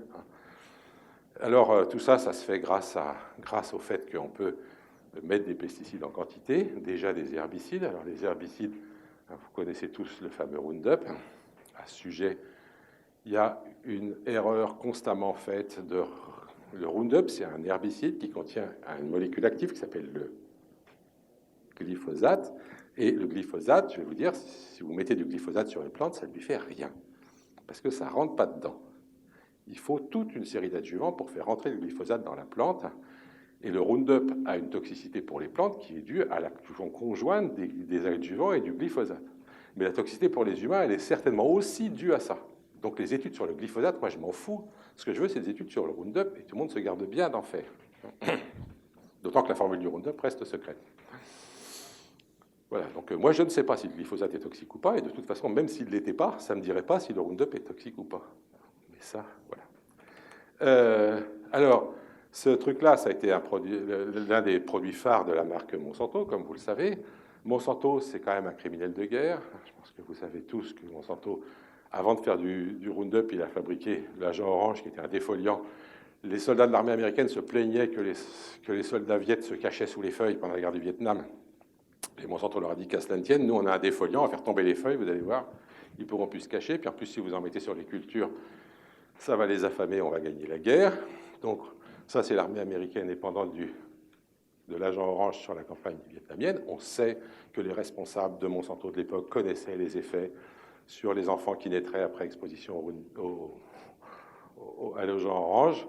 Et il n'y a jamais eu de condamnation de Monsanto sur ces trucs-là. On n'arrive pas à obtenir que des vrais procès soient mis en place pour des raisons de puissance politico-financière. Voilà. Donc Monsanto maintenant se réunit avec Bayer. C'est génial parce que Bayer, c'est l'autre grand criminel de guerre du XXe siècle quand même, puisque c'est lui qui a inventé les gaz de combat et le Zyklon B qui permettait de gazer les gens dans les camps de concentration. Donc en mettant les deux ensemble, on est sûr de fabriquer un truc génial. Et tout ça, c'est un problème, des problèmes sociaux. Au fond, ce n'est pas mon problème de biologiste. Mon problème de biologiste, c'est la biodiversité. Ça, c'est ce qui se passe quand on prend de la forêt amazonienne, qu'on laisse un petit bout de rivière, et puis que tout le reste, ça devient des palmiers à huile. Moi, alors déjà, c'est un petit peu lié quand même, les problèmes de biodiversité. Vous voyez ça et ça, c'est deux images très différentes. Hein. Vous voyez la grosse différence, hein. Ça, c'est la guerre, ça, c'est l'agriculture. On ne sait même plus faire la différence. De toute façon, c'est les mêmes boîtes qui s'occupent de tout. Mais effectivement, ça, c'est la façon dont on fait du soja en Amérique du Sud à l'heure actuelle. Et il n'y a plus de diversité du tout dans les champs. Salut. Je savais que ça ne te plairait pas, je t'avais dit, mais...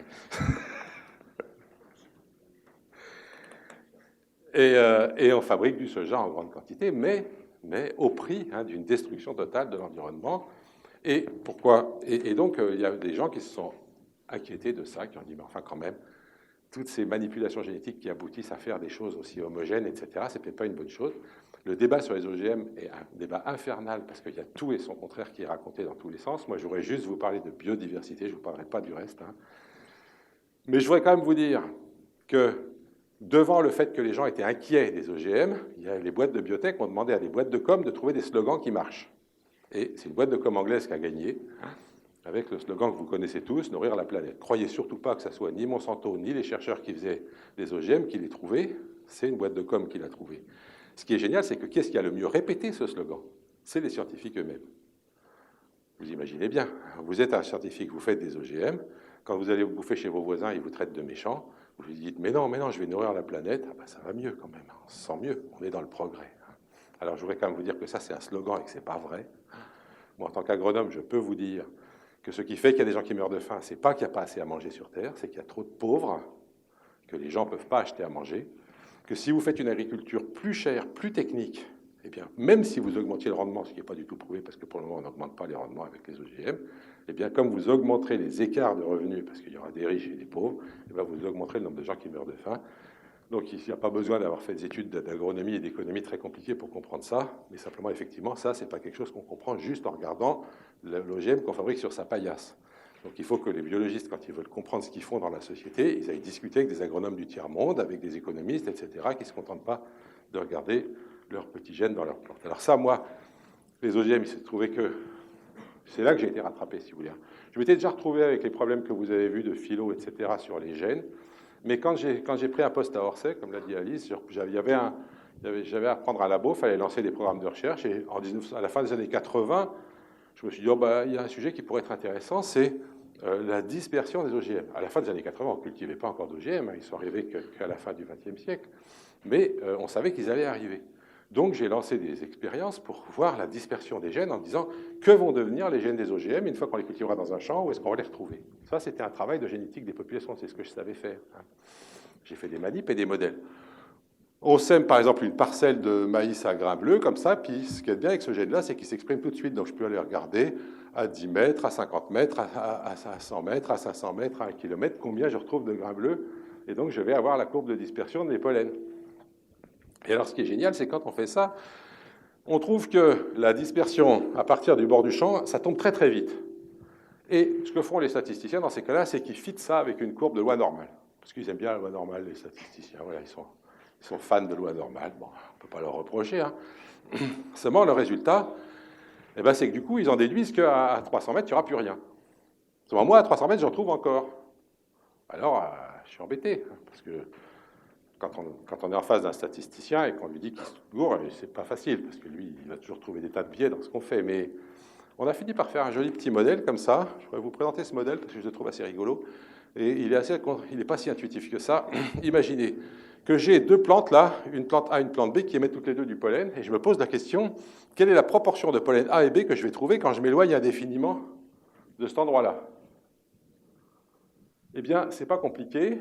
Je vais trouver ou bien que du B, quand je suis là, hein, ou bien 50-50. Je pense que vous aviez naïvement pensé 50-50, tous, mais non.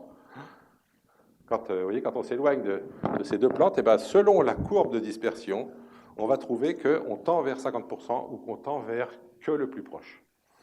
Et la limite se fait pour E puissance moins x. C'est-à-dire que si jamais la queue de la courbe de dispersion est plus lourde que puissance moins x, je vais tomber sur 50-50 au bout. Si elle est moins lourde, je vais tomber sur que le plus proche, parce que plus je m'éloigne, plus le plus loin devient totalement nul. Or, nos amis statisticiens qui fitaient avec des lois normales, la loi normale, elle est en E puissance moins x2. Donc, ils étaient sur des queues très légères, et évidemment que du coup, très loin, il aurait dû rien y avoir. Seulement, quand on refait tous les modèles avec une queue de dispersion suffisamment lourde, parce que les manips nous montrent toutes que les queues de dispersion sont beaucoup plus lourdes que du E puissance moins x, et bien le résultat, c'est que vous mettez quelques champs d'OGM et vous aurez des OGM partout. Voilà. Ça, au moins, c'est clair. Il n'est pas question de dire il y aura des bios qui feront du bio d'un côté, puis des OGM à côté. Les bios, ils seront totalement contaminés par l'OGM. Ça a des tas d'inconvénients, ça. Je voudrais vous en citer un qui me touche particulièrement sur le plan de la biodiversité. C'est l'histoire de M. Schmeiser. M. Schmeiser était un agriculteur récalcitrant du Canada, dans le Saskatchewan. Il cultivait ses propres colzas et il refusait d'acheter les colzas Monsanto comme tous ses voisins. Tous les voisins cultivaient du Monsanto. Le résultat, comme je viens de vous le dire, c'est qu'il y avait plein de gènes de Monsanto dans ses colzas à lui. Et puis il les récoltait chaque année, il les ressemait. Il savait bien ce qu'il faisait. Hein. Il savait bien que ça énervait Monsanto. Et Monsanto, ça les énervait, effectivement. Donc ils sont allés prélever des graines dans son champ, ils les ont analysées, ils ont trouvé leurs gènes à eux, brevetés, et ils ont demandé 150 000 $ de dommages et intérêts, et l'interdiction de semer les graines de M. Schmeiser. Bon, comment? C'est avéré. J'ai entendu que c'était complètement faux. C'est absolument avéré. Alors là, je peux vous envoyer les détails du procès, si vous voulez. J'ai même les minutes du procès. Hein, donc ce qui est vrai, c'est qu'il n'a pas payé les 150 000 $, parce que comme c'était un gène de résistance au Roundup et qu'il ne mettait pas de Roundup sur ses champs, il n'a pas été condamné. Il n'a pas été condamné à ça. Mais l'essentiel a été accepté. Il n'a plus le droit de semer ses semences. Vous avez des gènes brevetés dans vos semences. Vous comprenez bien que ce qui se passe avec les OGM actuellement, c'est une guerre des semences sans merci. Je mets des brevets dans les plantes, je laisse le vent emmener les gènes chez les voisins, et les plantes des voisins seront à moi. En Europe, pour le moment, ça ne marche pas. En Europe, il y a une directive qui dit qu'il y a un privilège des agriculteurs qui ont le droit de ressemer leurs semences. Ce privilège ne tiendra jamais contre le TAFTA, le CETA ou le GETA, le jour où il y aura un machin comme ça qui sera en action. Voilà, donc qu'est-ce qui se passe? Eh bien, on est en train de réduire à fond toute la diversité des plantes cultivées. À fond, vraiment, grâce au fait que quelques entreprises deviennent propriétaires de tout. On a trouvé la solution, on va tout mettre dans un frigo. Alors bon, indépendamment du fait que pour le moment ça dégèle et qu'il y a de la flotte qui coule ça n'a aucune importance. La biodiversité, je vous l'ai dit, c'est une dynamique. Vous la congelez, vous ne faites rien de bien. Donc ce n'est pas la solution. D'ailleurs, en fait, ce frigo, il contient des graines qui vont perdre leur pouvoir germinatif, donc en réalité, c'est une banque de gènes. Bon, si vous voulez, on en discutera, mais sincèrement, sauf si jamais, à très court terme, on a besoin de graines, ce truc-là, à long terme, il ne donnera rien du tout. Voilà, je voudrais vous dire que, donc, et je vais finir là-dessus, tout le monde s'inquiète de la perte de diversité des plantes cultivées, de l'érosion des ressources génétiques. Et c'est là que j'ai mis longtemps, moi, à me dire qu'il y avait un truc qui n'allait pas. Quand je suis à l'agro, je suis là à me dire, merde, on perd des ressources génétiques, il faut lutter contre l'érosion des ressources génétiques. D'ailleurs, une érosion qui est un peu vue d'une façon créationniste, vous voyez, pas évolutionniste. C'est-à-dire que c'est comme si il y avait une masse et puis qu'elle s'érodait. C'est pas du tout pareil qu'un mouvement qui se casse la gueule. Donc on a une mauvaise image des choses. Bon, ça c'est à l'agro. Mais quand je suis au CNRS dans les histoires de biodiversité, je me pose la question, comment est-ce que la nature a fabriqué de la diversité? Donc je constate que dans les milieux agronomiques, on pense que la sélection détruit la diversité, et dans les milieux scientifiques qui s'occupent d'évolution, on constate que la sélection produit de la diversité. Donc, et en plus, ce que je sais, c'est que du néolithique jusqu'au XXe siècle, la sélection par les humains a augmenté la diversité des variétés agricoles. Donc, les agriculteurs tout cons du néolithique au XXe siècle, ils ont fait de la diversité, et nous, super grands scientifiques du XXIe siècle, on est incapables de seulement la conserver.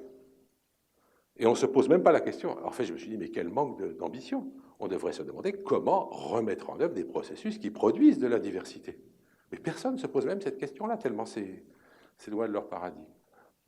Donc moi, c'est comme ça que je suis reparti. Je me suis rendu compte qu'en fait, il existe des méthodes qui permettent de refaire de la diversité dans les plantes cultivées, mais ça demande d'abandonner le schéma vertical avec des sélectionneurs, des producteurs de semences et des gens qui exploitent, et de remettre en œuvre des sélections participatives. C'est pareil, j'ai lancé des recherches là-dessus dans les années 80.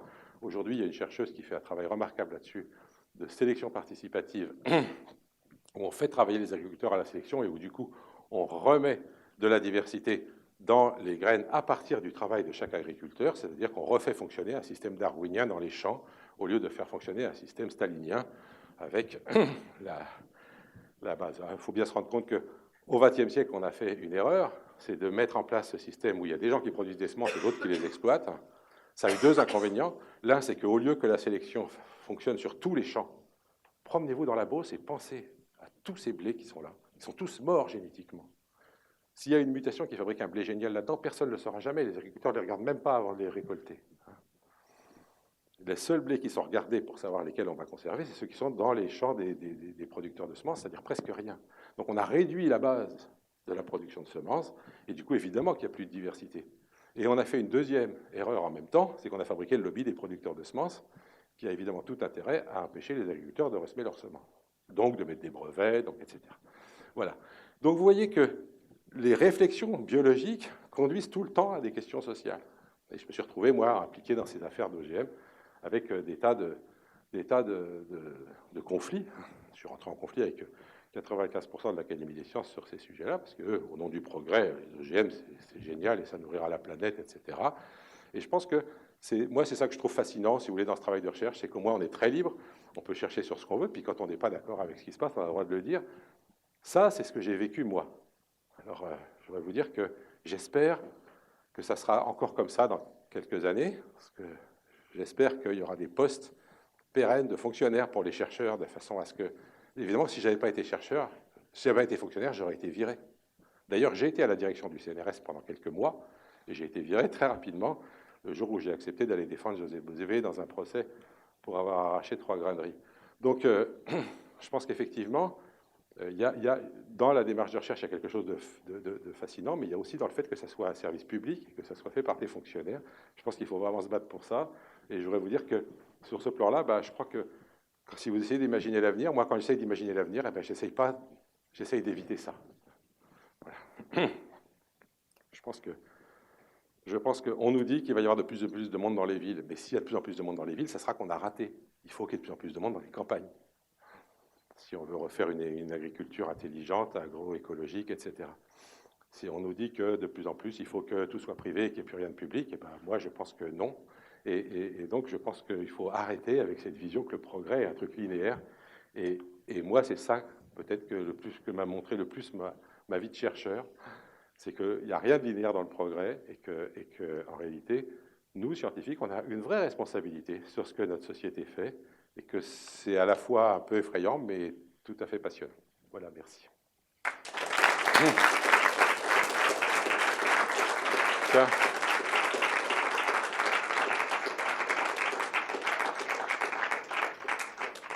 Un jour où je discutais de ça avec Langanet dans un bistrot, il y avait Charb qui était à une table et il nous a fait ce petit dessin qui est un inédit, donc que je vous offre, et qui malheureusement, à la mémoire de Charb, est assassiné, comme vous le savez.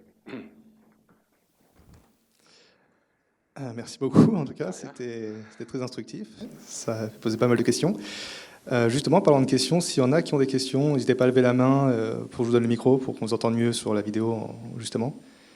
Si vous voulez avoir une discussion plus détaillée sur certains points abordés. Ouais.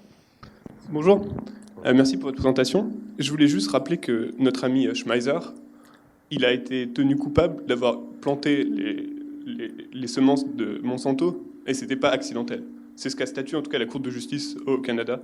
Et je voulais juste préciser ça, parce que peut-être ça manquait un peu à votre exposé. Alors, ils ont admis que les gènes étaient arrivés tout seuls. La Cour de justice a dit ça, qu'il n'était pas allé les chercher.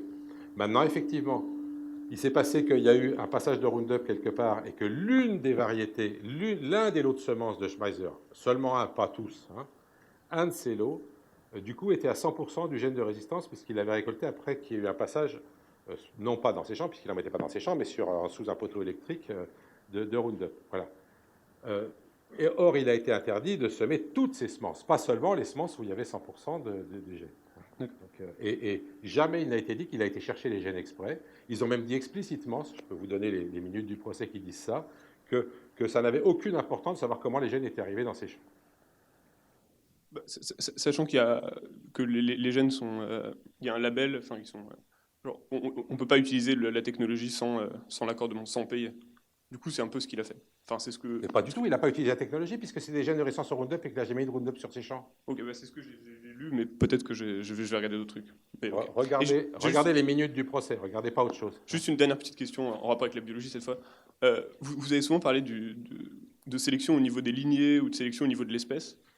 Est-ce que vous défendez qu'il y a vraiment une sélection au niveau par exemple, du groupe ou de l'espèce ou plus comme un biologiste classique qu'il y a une sélection au niveau des gènes? Alors, je défends l'idée qu'il y a des... Non, je ne crois pas que j'ai des salades. Je défends l'idée que c'est les gènes qui sont sélectionnés. Sauf que les gènes peuvent être sélectionnés à tous les niveaux. Vous pouvez sélectionner à l'échelle de 2 nucléotides. Hein, ça sera des microsatellites, etc., qui vont être sélectionnés pour eux-mêmes. Et vous voyez bien que par exemple, quand vous avez des maladies à triplet, hein, c'est-à-dire des gènes, des séquences qui sont sélectionnées, il y a 3 nucléotides qui se mettent à se reproduire dans le génome. Ça peut créer des maladies. On voit bien qu'il y a une sélection intragénomique dans laquelle ces trucs-là se reproduisent dans le génome grâce à leurs particularités, et puis une sélection entre individus, puisque les individus malades se reproduisent moins que les autres. Et du coup, vous avez un conflit entre la sélection à l'échelle des nucléotides et la sélection à l'échelle des individus. Et bien, de la même façon, vous pouvez avoir après des sélections à tous les niveaux, tant qu'il s'agit de lignages qui sont suffisamment bien définis. Ce qui n'est pas possible, c'est la sélection qu'on appelle sélection de groupe, c'est-à-dire des populations avec des individus qui font un truc, d'autres populations qui font avec des individus qui font un autre truc, et puis là, c'est les populations qui font le truc bien qui gagnent contre les autres. Pourquoi? Parce qu'il y a trop d'échanges entre les populations, et qu'évidemment, si jamais vous avez, mettons, une population d'altruistes, une population d'égoïstes, les égoïstes vont envahir les altruistes, et vous n'arriverez pas à avoir une vraie sélection. Mais à l'échelle de lignée évolutive, évidemment qu'il y a de la sélection. Si vous voulez, si jamais vous admettez que les espèces ne s'éteignent pas au hasard, mais que parmi les espèces, il y en a qui sont plus enclines à s'éteindre que d'autres, eh ben, vous avez une sélection aussi à cette échelle-là. Et effectivement, c'était un peu une de mes spécialités de regarder ce niveau très élevé de sélection, particulièrement pour le sexe. Bonjour, merci pour votre présentation.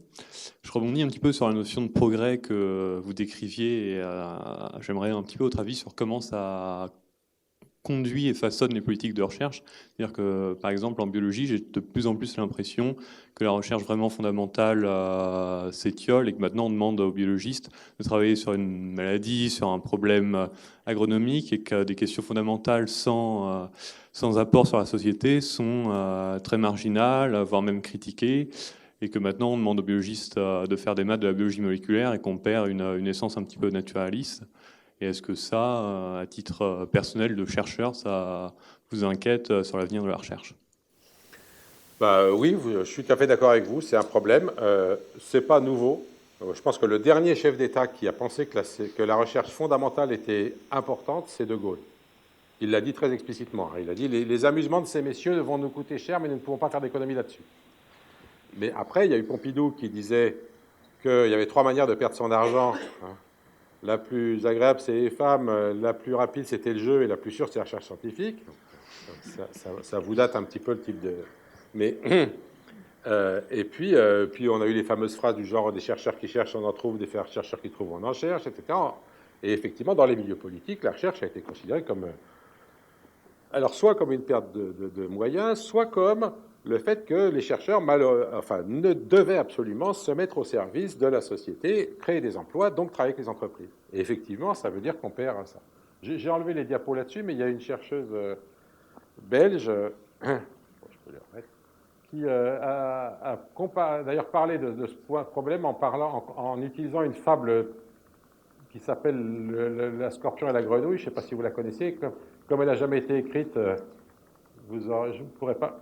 Parce que j'en ai foutu de ça, c'est encore plus loin que ça. Je pourrais... Voilà. Donc Isabelle Stengers. Alors le scorpion et la grenouille, l'histoire, c'est la suivante. Hein. C'est un scorpion qui veut traverser une rivière et il demande à une grenouille de le prendre sur son dos. La grenouille lui dit « Non, mais ça va pas.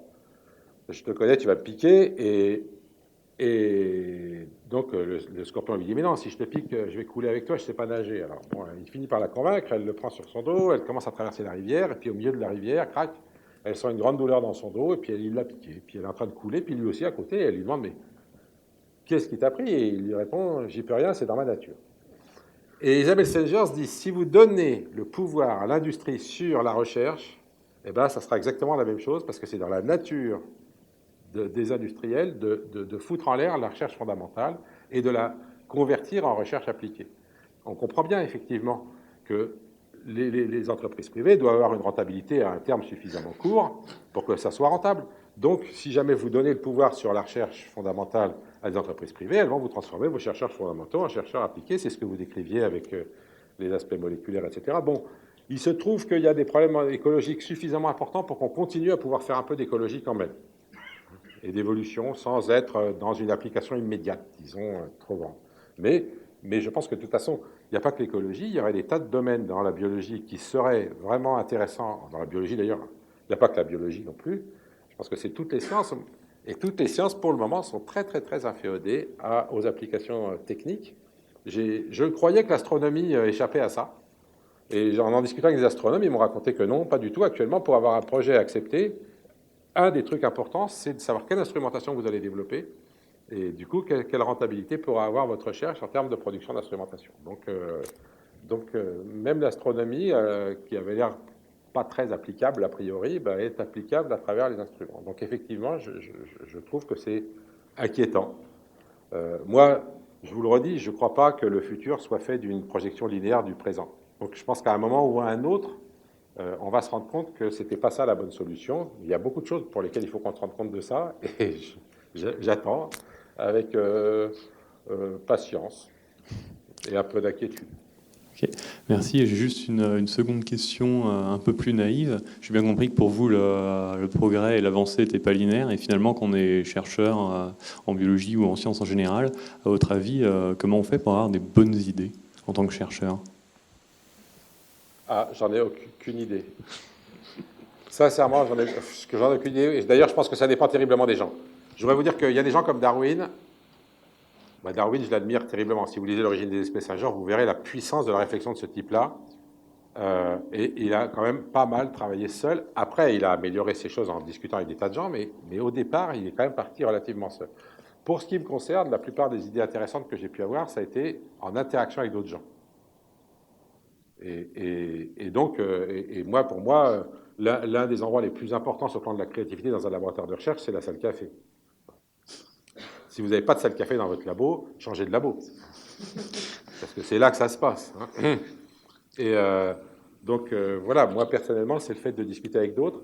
Et d'ailleurs, de discuter pas seulement avec des scientifiques, mais aussi avec des non-scientifiques. Et ça, c'est quelque chose qu'on ne sait pas bien faire, nous, scientifiques. Parce que quand un non-scientifique nous parle, on a souvent tendance à le considérer comme un peu couillon, parce qu'évidemment, il n'a pas le vocabulaire, etc. Mais ça ne veut pas dire que les questions que nous posent les non-scientifiques ne sont pas des questions qu'on voit moins bien, nous, avec le nez dans le guidon.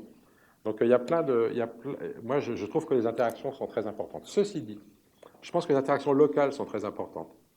Mais je ne suis pas sûr que les interactions au niveau mondial soient si bonnes que ça. J'ai l'impression que pour qu'il y ait de la créativité, il faut un petit peu d'isolement d'un groupe qui arrive à avoir une originalité locale, si vous voulez.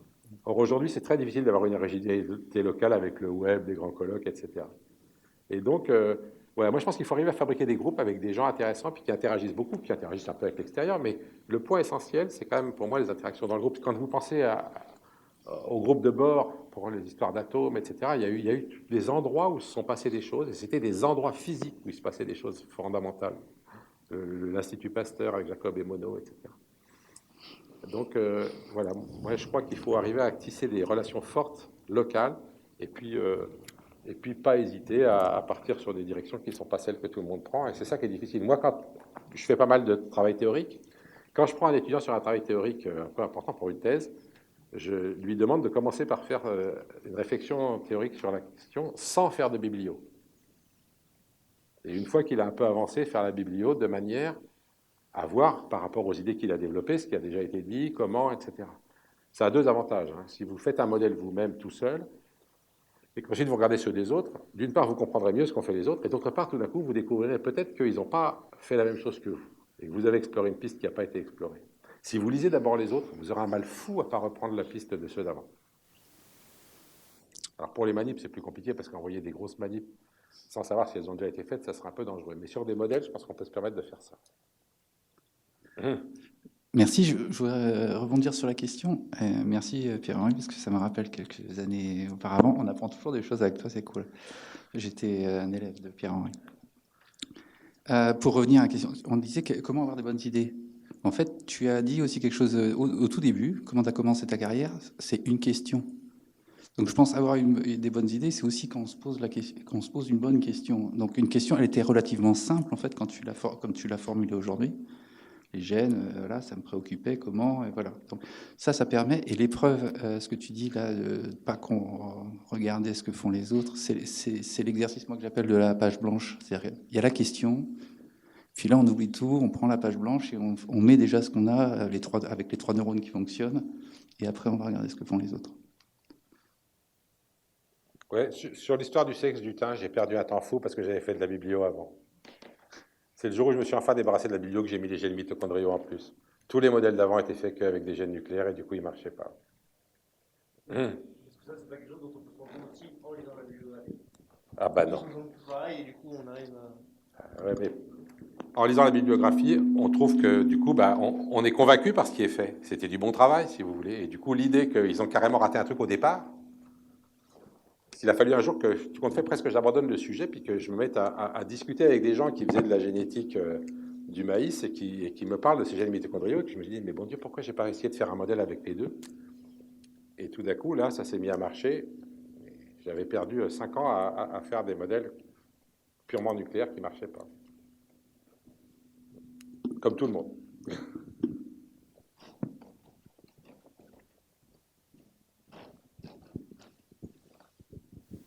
Bonsoir monsieur.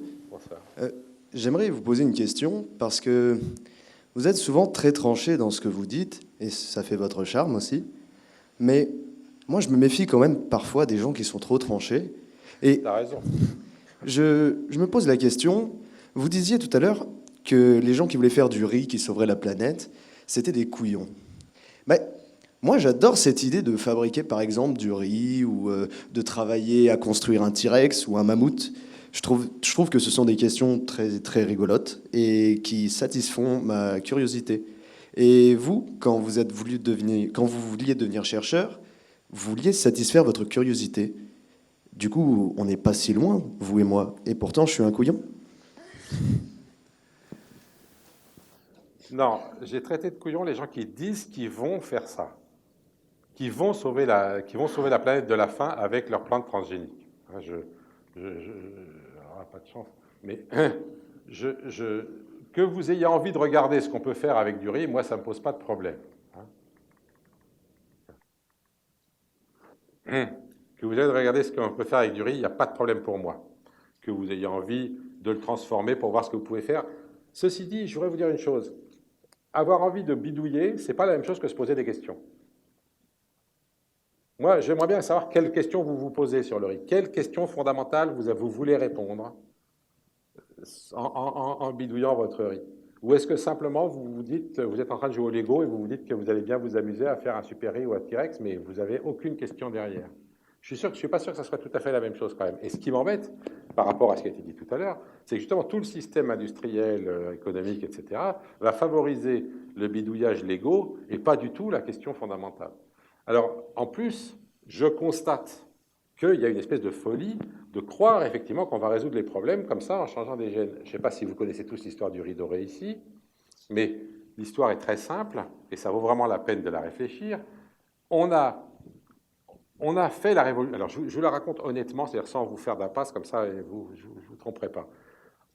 En Asie, on cultivait dans le temps du riz et des légumes, et puis on mélangeait le riz et les légumes pour faire des plats. D'accord? Je pense que ça ne vous surprend pas. Je vous dis ça parce que l'autre jour, il y a une haute responsable d'un machin scientifique qui m'a dit, enfin, si les Asiatiques ont traditionnellement toujours mangé que du riz et rien d'autre, ce n'est pas à vous de le changer. Non, évidemment que ce n'est pas le cas. Les Asiatiques, ils mangeaient du riz avec des légumes.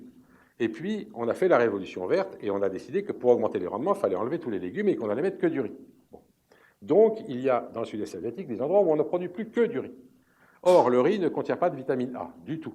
Le résultat, c'est que des enfants qui mangent que du riz deviennent aveugles et même qui peuvent mourir, et donc c'est une catastrophe. Alors, il y a des gens bien intentionnés, et je dis bien intentionnés, qui ont dit, c'est pas compliqué, on va mettre le gène de vitamine A, enfin le carotène, qui est le promoteur de la vitamine A, dans le blé, dans le riz. Pardon. Moi, je voudrais vous dire, en tant qu'agronome, la vraie solution, elle n'est pas là. La vraie solution, c'est de dire, on a merdé, il faut vraiment remettre des légumes, et il faut manger des carottes ou ou des aubergines avec le riz, et ça sera bien meilleur à tout point de vue, et ça réglera le problème de la vitamine A. Mais enfin, bref. Vous voyez, le fait de croire qu'avec du jeu de Lego, on va régler tous les problèmes, eh ben, on dit, très bien, on va faire un riz avec du carotène, et comme ça résoudra le problème. Ces chercheurs fabriquent un riz qui produit du carotène. Ce riz, dans un premier temps, produit très peu de carotène. Tout le monde se fout de leur gueule parce qu'il fallait 40 kg de riz pour manger assez de carotène pour ne pas devenir aveugle. Donc, bon, pour des enfants qui sont déjà de toute façon à la limite de mourir de faim, c'était un peu ridicule. Ils reprennent leur copie, ils reboostent les promoteurs, machin chouette, et ils fabriquent un riz qui crache du carotène en quantité suffisante. Voilà. Et comme c'est du carotène, ça fait un joli riz doré, et on l'appelle riz doré, et c'est pris comme l'exemple type du fait que vous voyez bien que les progrès techniques peuvent résoudre des problèmes, puisque grâce à ça, les enfants vont arrêter d'être aveugles. Or, ce riz, eh bien, encore une fois, je vous parle honnêtement, je vous raconte l'histoire en entier, eh bien, les instituts techniques d'Asie du Sud-Est testent la productivité du riz doré, et ils trouvent que ce riz ne produit pas du tout un rendement correct. Évidemment, à force de produire du carotène, ce qu'il oublie de produire, c'est du riz. Donc, comme il ne produit rien, les agriculteurs du Sud-Est asiatique ne le cultivent pas. Nos scientifiques, tellement convaincus que leur riz, c'est quand même la panacée universelle et que c'est ça le progrès, cherchent un responsable. Pourquoi les agriculteurs du Sud-Est asiatique ne cultivent pas de riz doré? Eh bien, parce que c'est Greenpeace qui leur a dit de ne pas le cultiver. Il faut avoir une méconnaissance agronomique extraordinaire. Premièrement, donc pour ne pas savoir que ce riz ne produise rien, c'est normal qu'il ne soit pas cultivé. Et deuxièmement, pour s'imaginer que les agriculteurs du Sud-Est asiatique obéissent à Greenpeace. Mais n'empêche que et on en est maintenant à 127 prix Nobel qui ont signé cette pétition accusant Greenpeace de crimes contre l'humanité parce qu'à cause de Greenpeace, on ne cultive pas de riz doré. Voilà. Cette foi dans le progrès technique, vous voyez, qui rend les scientifiques fous. Parce qu'il y a 127 prix Nobel, mais il y a en plus des dizaines de milliers, évidemment, de chercheurs tout à fait bien intentionnés. Alors oui, dans cette situation-là, même s'ils sont très intelligents, même s'ils ont le prix Nobel, etc., je dis qu'ils se comportent comme des couillons. Et j'espère que vous ne le ferez pas grâce au fait que vous aurez été avertis du problème. Je ne vous empêcherai pas du tout de jouer à faire du T-Rex si ça vous amuse, à condition que vous ne prétendiez pas que vous faites de la biodiversité en faisant un T-Rex. Voilà. Et à condition que vous ne fassiez pas du Néandertal non plus. Parce que là, il y a des problèmes éthiques. Les mecs qui sont en train d'essayer de ressusciter du Néandertal, quand je leur demande s'ils vont le mettre dans un appartement ou dans une cage, ils ne sont pas capables de me répondre. Donc, voilà. Merci.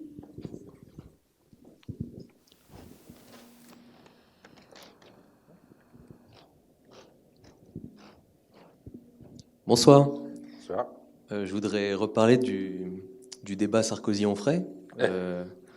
Vous, en fait, ce que vous avez dit, c'est que c'était une gêne contre l'environnement. En fait, en tant que scientifique, c'est plutôt à vous qu'on aurait dû poser la question,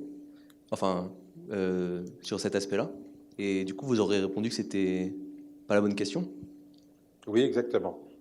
C'est ce que j'ai fait d'ailleurs, parce que figurez-vous que Philosophie Magazine m'a demandé de faire l'arbitre dans le numéro d'après.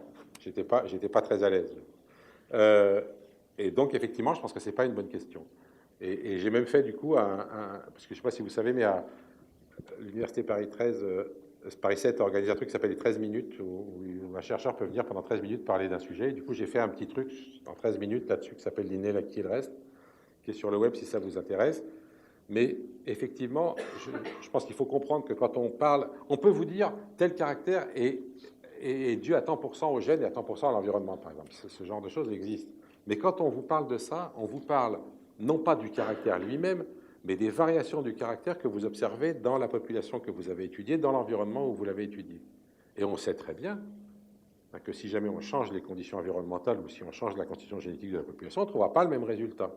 C'est-à-dire que ce que je peux mesurer, c'est des parts de variation dans une population. Je regarde la proportion des gens parmi vous qui ont telle ou telle caractéristique et je vais pouvoir donner une proportion de gènes et d'environnement dans cette détermination.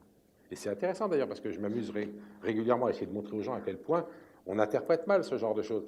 Je fais ça dans des collèges actuellement. Quand j'ai une classe de collège, je leur dis, bon allez hop, les cheveux longs à gauche, les cheveux courts à droite. Au bout de pas longtemps, c'est pas compliqué, je peux montrer que le chromosome Y détermine les cheveux courts. Ça marche très bien.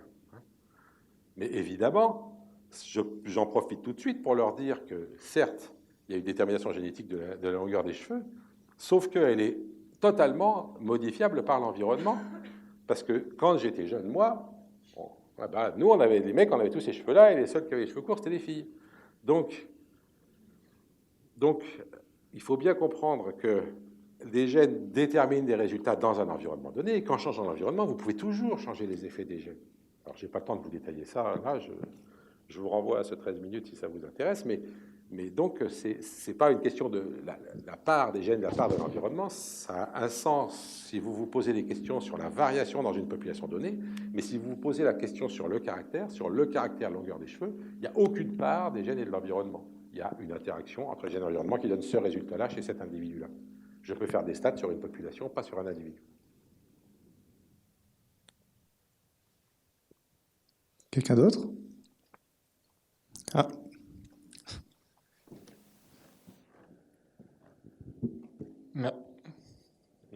Merci beaucoup pour votre exposé. À la fin de votre exposé, vous avez montré je ne sais pas où il faut que je me mette pour peut-être plus loin. À la fin de votre exposé, vous avez montré un champ de blé et vous avez dit que maintenant, il y avait tout le temps le même type de blé qui était produit et que de toute façon, toutes les variations, on ne les verrait pas et que on allait du coup tout le temps produire. Et la question que je me suis posée, c'est est-ce que vous pensez dans 500 ans, on aura exactement les mêmes espèces ou alors des espèces en moins? Mais est-ce que vous pensez que le monde dans 500 ans sera exactement le même au niveau des espèces et est-ce qu'on aura exactement les mêmes... Rien n'aura changé du coup parce qu'on veut...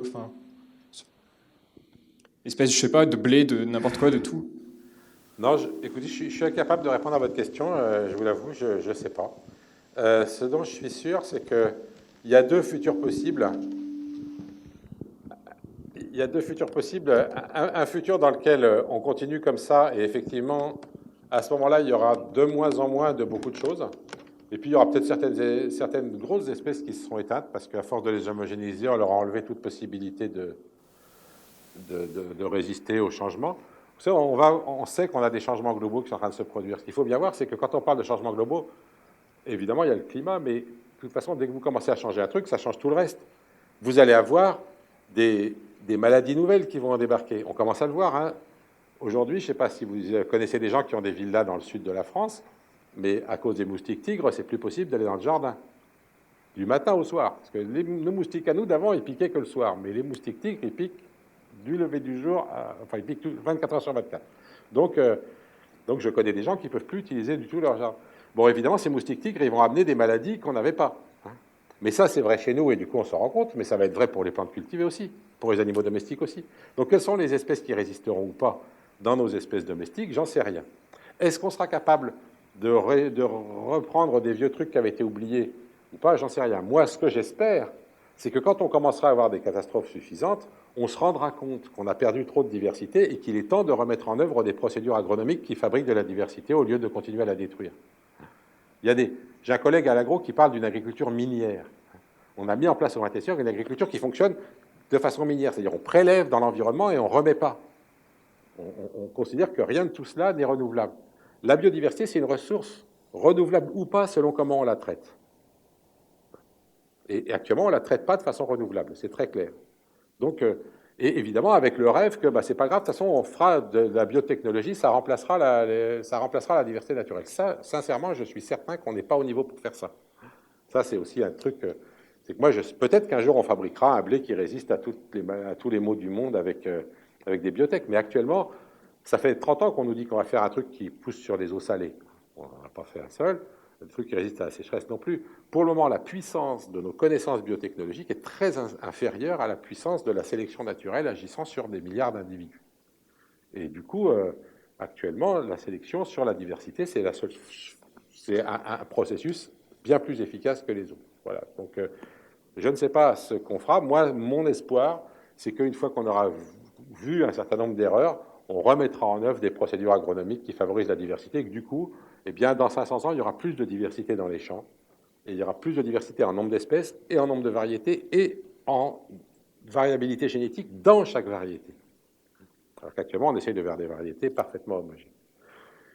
Le problème, c'est qu'il faut bien interpréter les faits. Je voudrais vous dire que, je ne sais pas si vous avez entendu parler de ça, il n'y a pas très longtemps, il y a une bactérie qui tuait les oliviers en Italie. Vous avez entendu parler de ça ou pas? Oui. Alors, Stéphane Foucard, qui est journaliste au Monde, qui s'occupe de ces questions, me téléphone en me disant « Est-ce que tu connais cette histoire de bactérie ?» Et je lui dis « Non, désolé, j'y connais rien en bactéries ni en oliviers. » Mais je lui dis « Mais je me demande quelle est la diversité génétique des oliviers en Italie. » Parce que vous savez, les oliviers, ça se bouture, ça se clone. Et il me dit, ah, tiens, j'ai connu un généticien qui travaillait là-dessus. Il me rappelle 1 heure après, il me dit, bah, bingo, t'as gagné. Le mec, il avait fait une carte de la diversité génétique des oliviers en Italie, avec des zones qui avaient 0 diversité. C'était exactement les zones qui étaient bousillées par la bactérie. Donc, on vous dit qu'il y a une bactérie qui tue les oliviers en Italie, et vous vous dites, ah, la méchante bactérie, elle n'est pas sympa avec nos gentils oliviers. Mais si jamais on vous disait toute l'histoire, on vous dirait, on a merdé, on a mis le même olivier sur 5000 hectares, et là, du coup, il y a une bactérie qui est en train de les tuer. Vous voyez, ce n'est pas la même histoire. Et tant qu'on n'a pas la deuxième, on n'est pas capable de comprendre ce qui se passe et on n'est pas capable de corriger ce qu'on fait. C'est comme quand on vous dit, pas de chance, il y a une rivière qui a débordé, ça a inondé des braves gens. Quand on vous dit après que les braves gens, ils avaient construit les maisons sur des zones inondables, c'est plus tout à fait pareil, et qu'on avait donné les permis de construire sur des zones inondables, vous voyez qu'il y a une différence. Je pense que les catastrophes naturelles, elles sont naturelles, mais elles sont souvent... On a fait ce qu'il fallait pour qu'on en souffre. Et donc, voilà, si jamais les gens sont suffisamment informés de l'importance de la diversité dans les milieux agricoles et qu'il y a suffisamment de problèmes qui se posent à cause de ce qu'on fait, peut-être qu'on corrigera le tir. En tout cas, dans 500 ans, c'est sûr que sur ce plan-là, ce problème-là aura été réglé d'une manière ou d'une autre.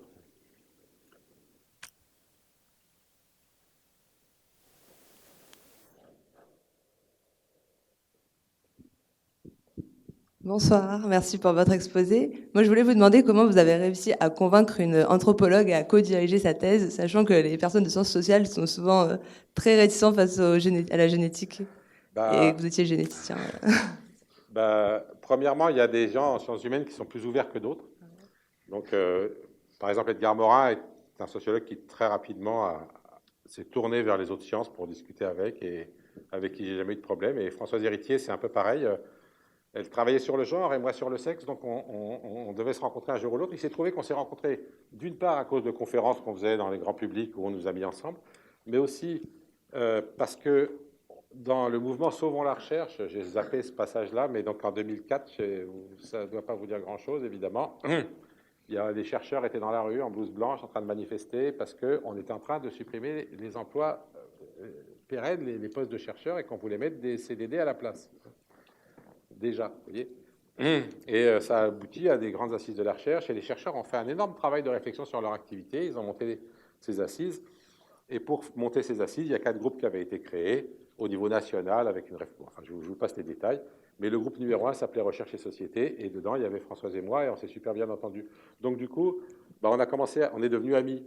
J'allais en vacances chez elle, à une très belle maison en Bretagne et tout, et du coup, on a pu discuter tranquillement, pas dans un cadre où on rentre les uns contre les autres direct, comme ça peut arriver.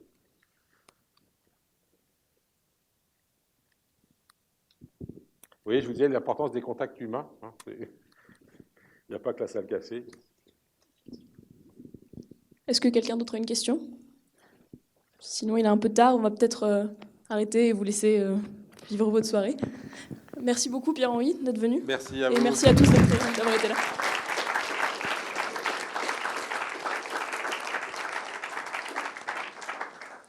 Juste un petit rappel avant que vous partiez, il y a une liste d'adresses mail si vous voulez vous inscrire, et surtout on sera là aussi lundi prochain, enfin pas là, en salle Cartan, avec Maud Ginestet qui nous parlera de biologie moléculaire, de recréature de T-Rex, et recréation, pardon, et de désextinction.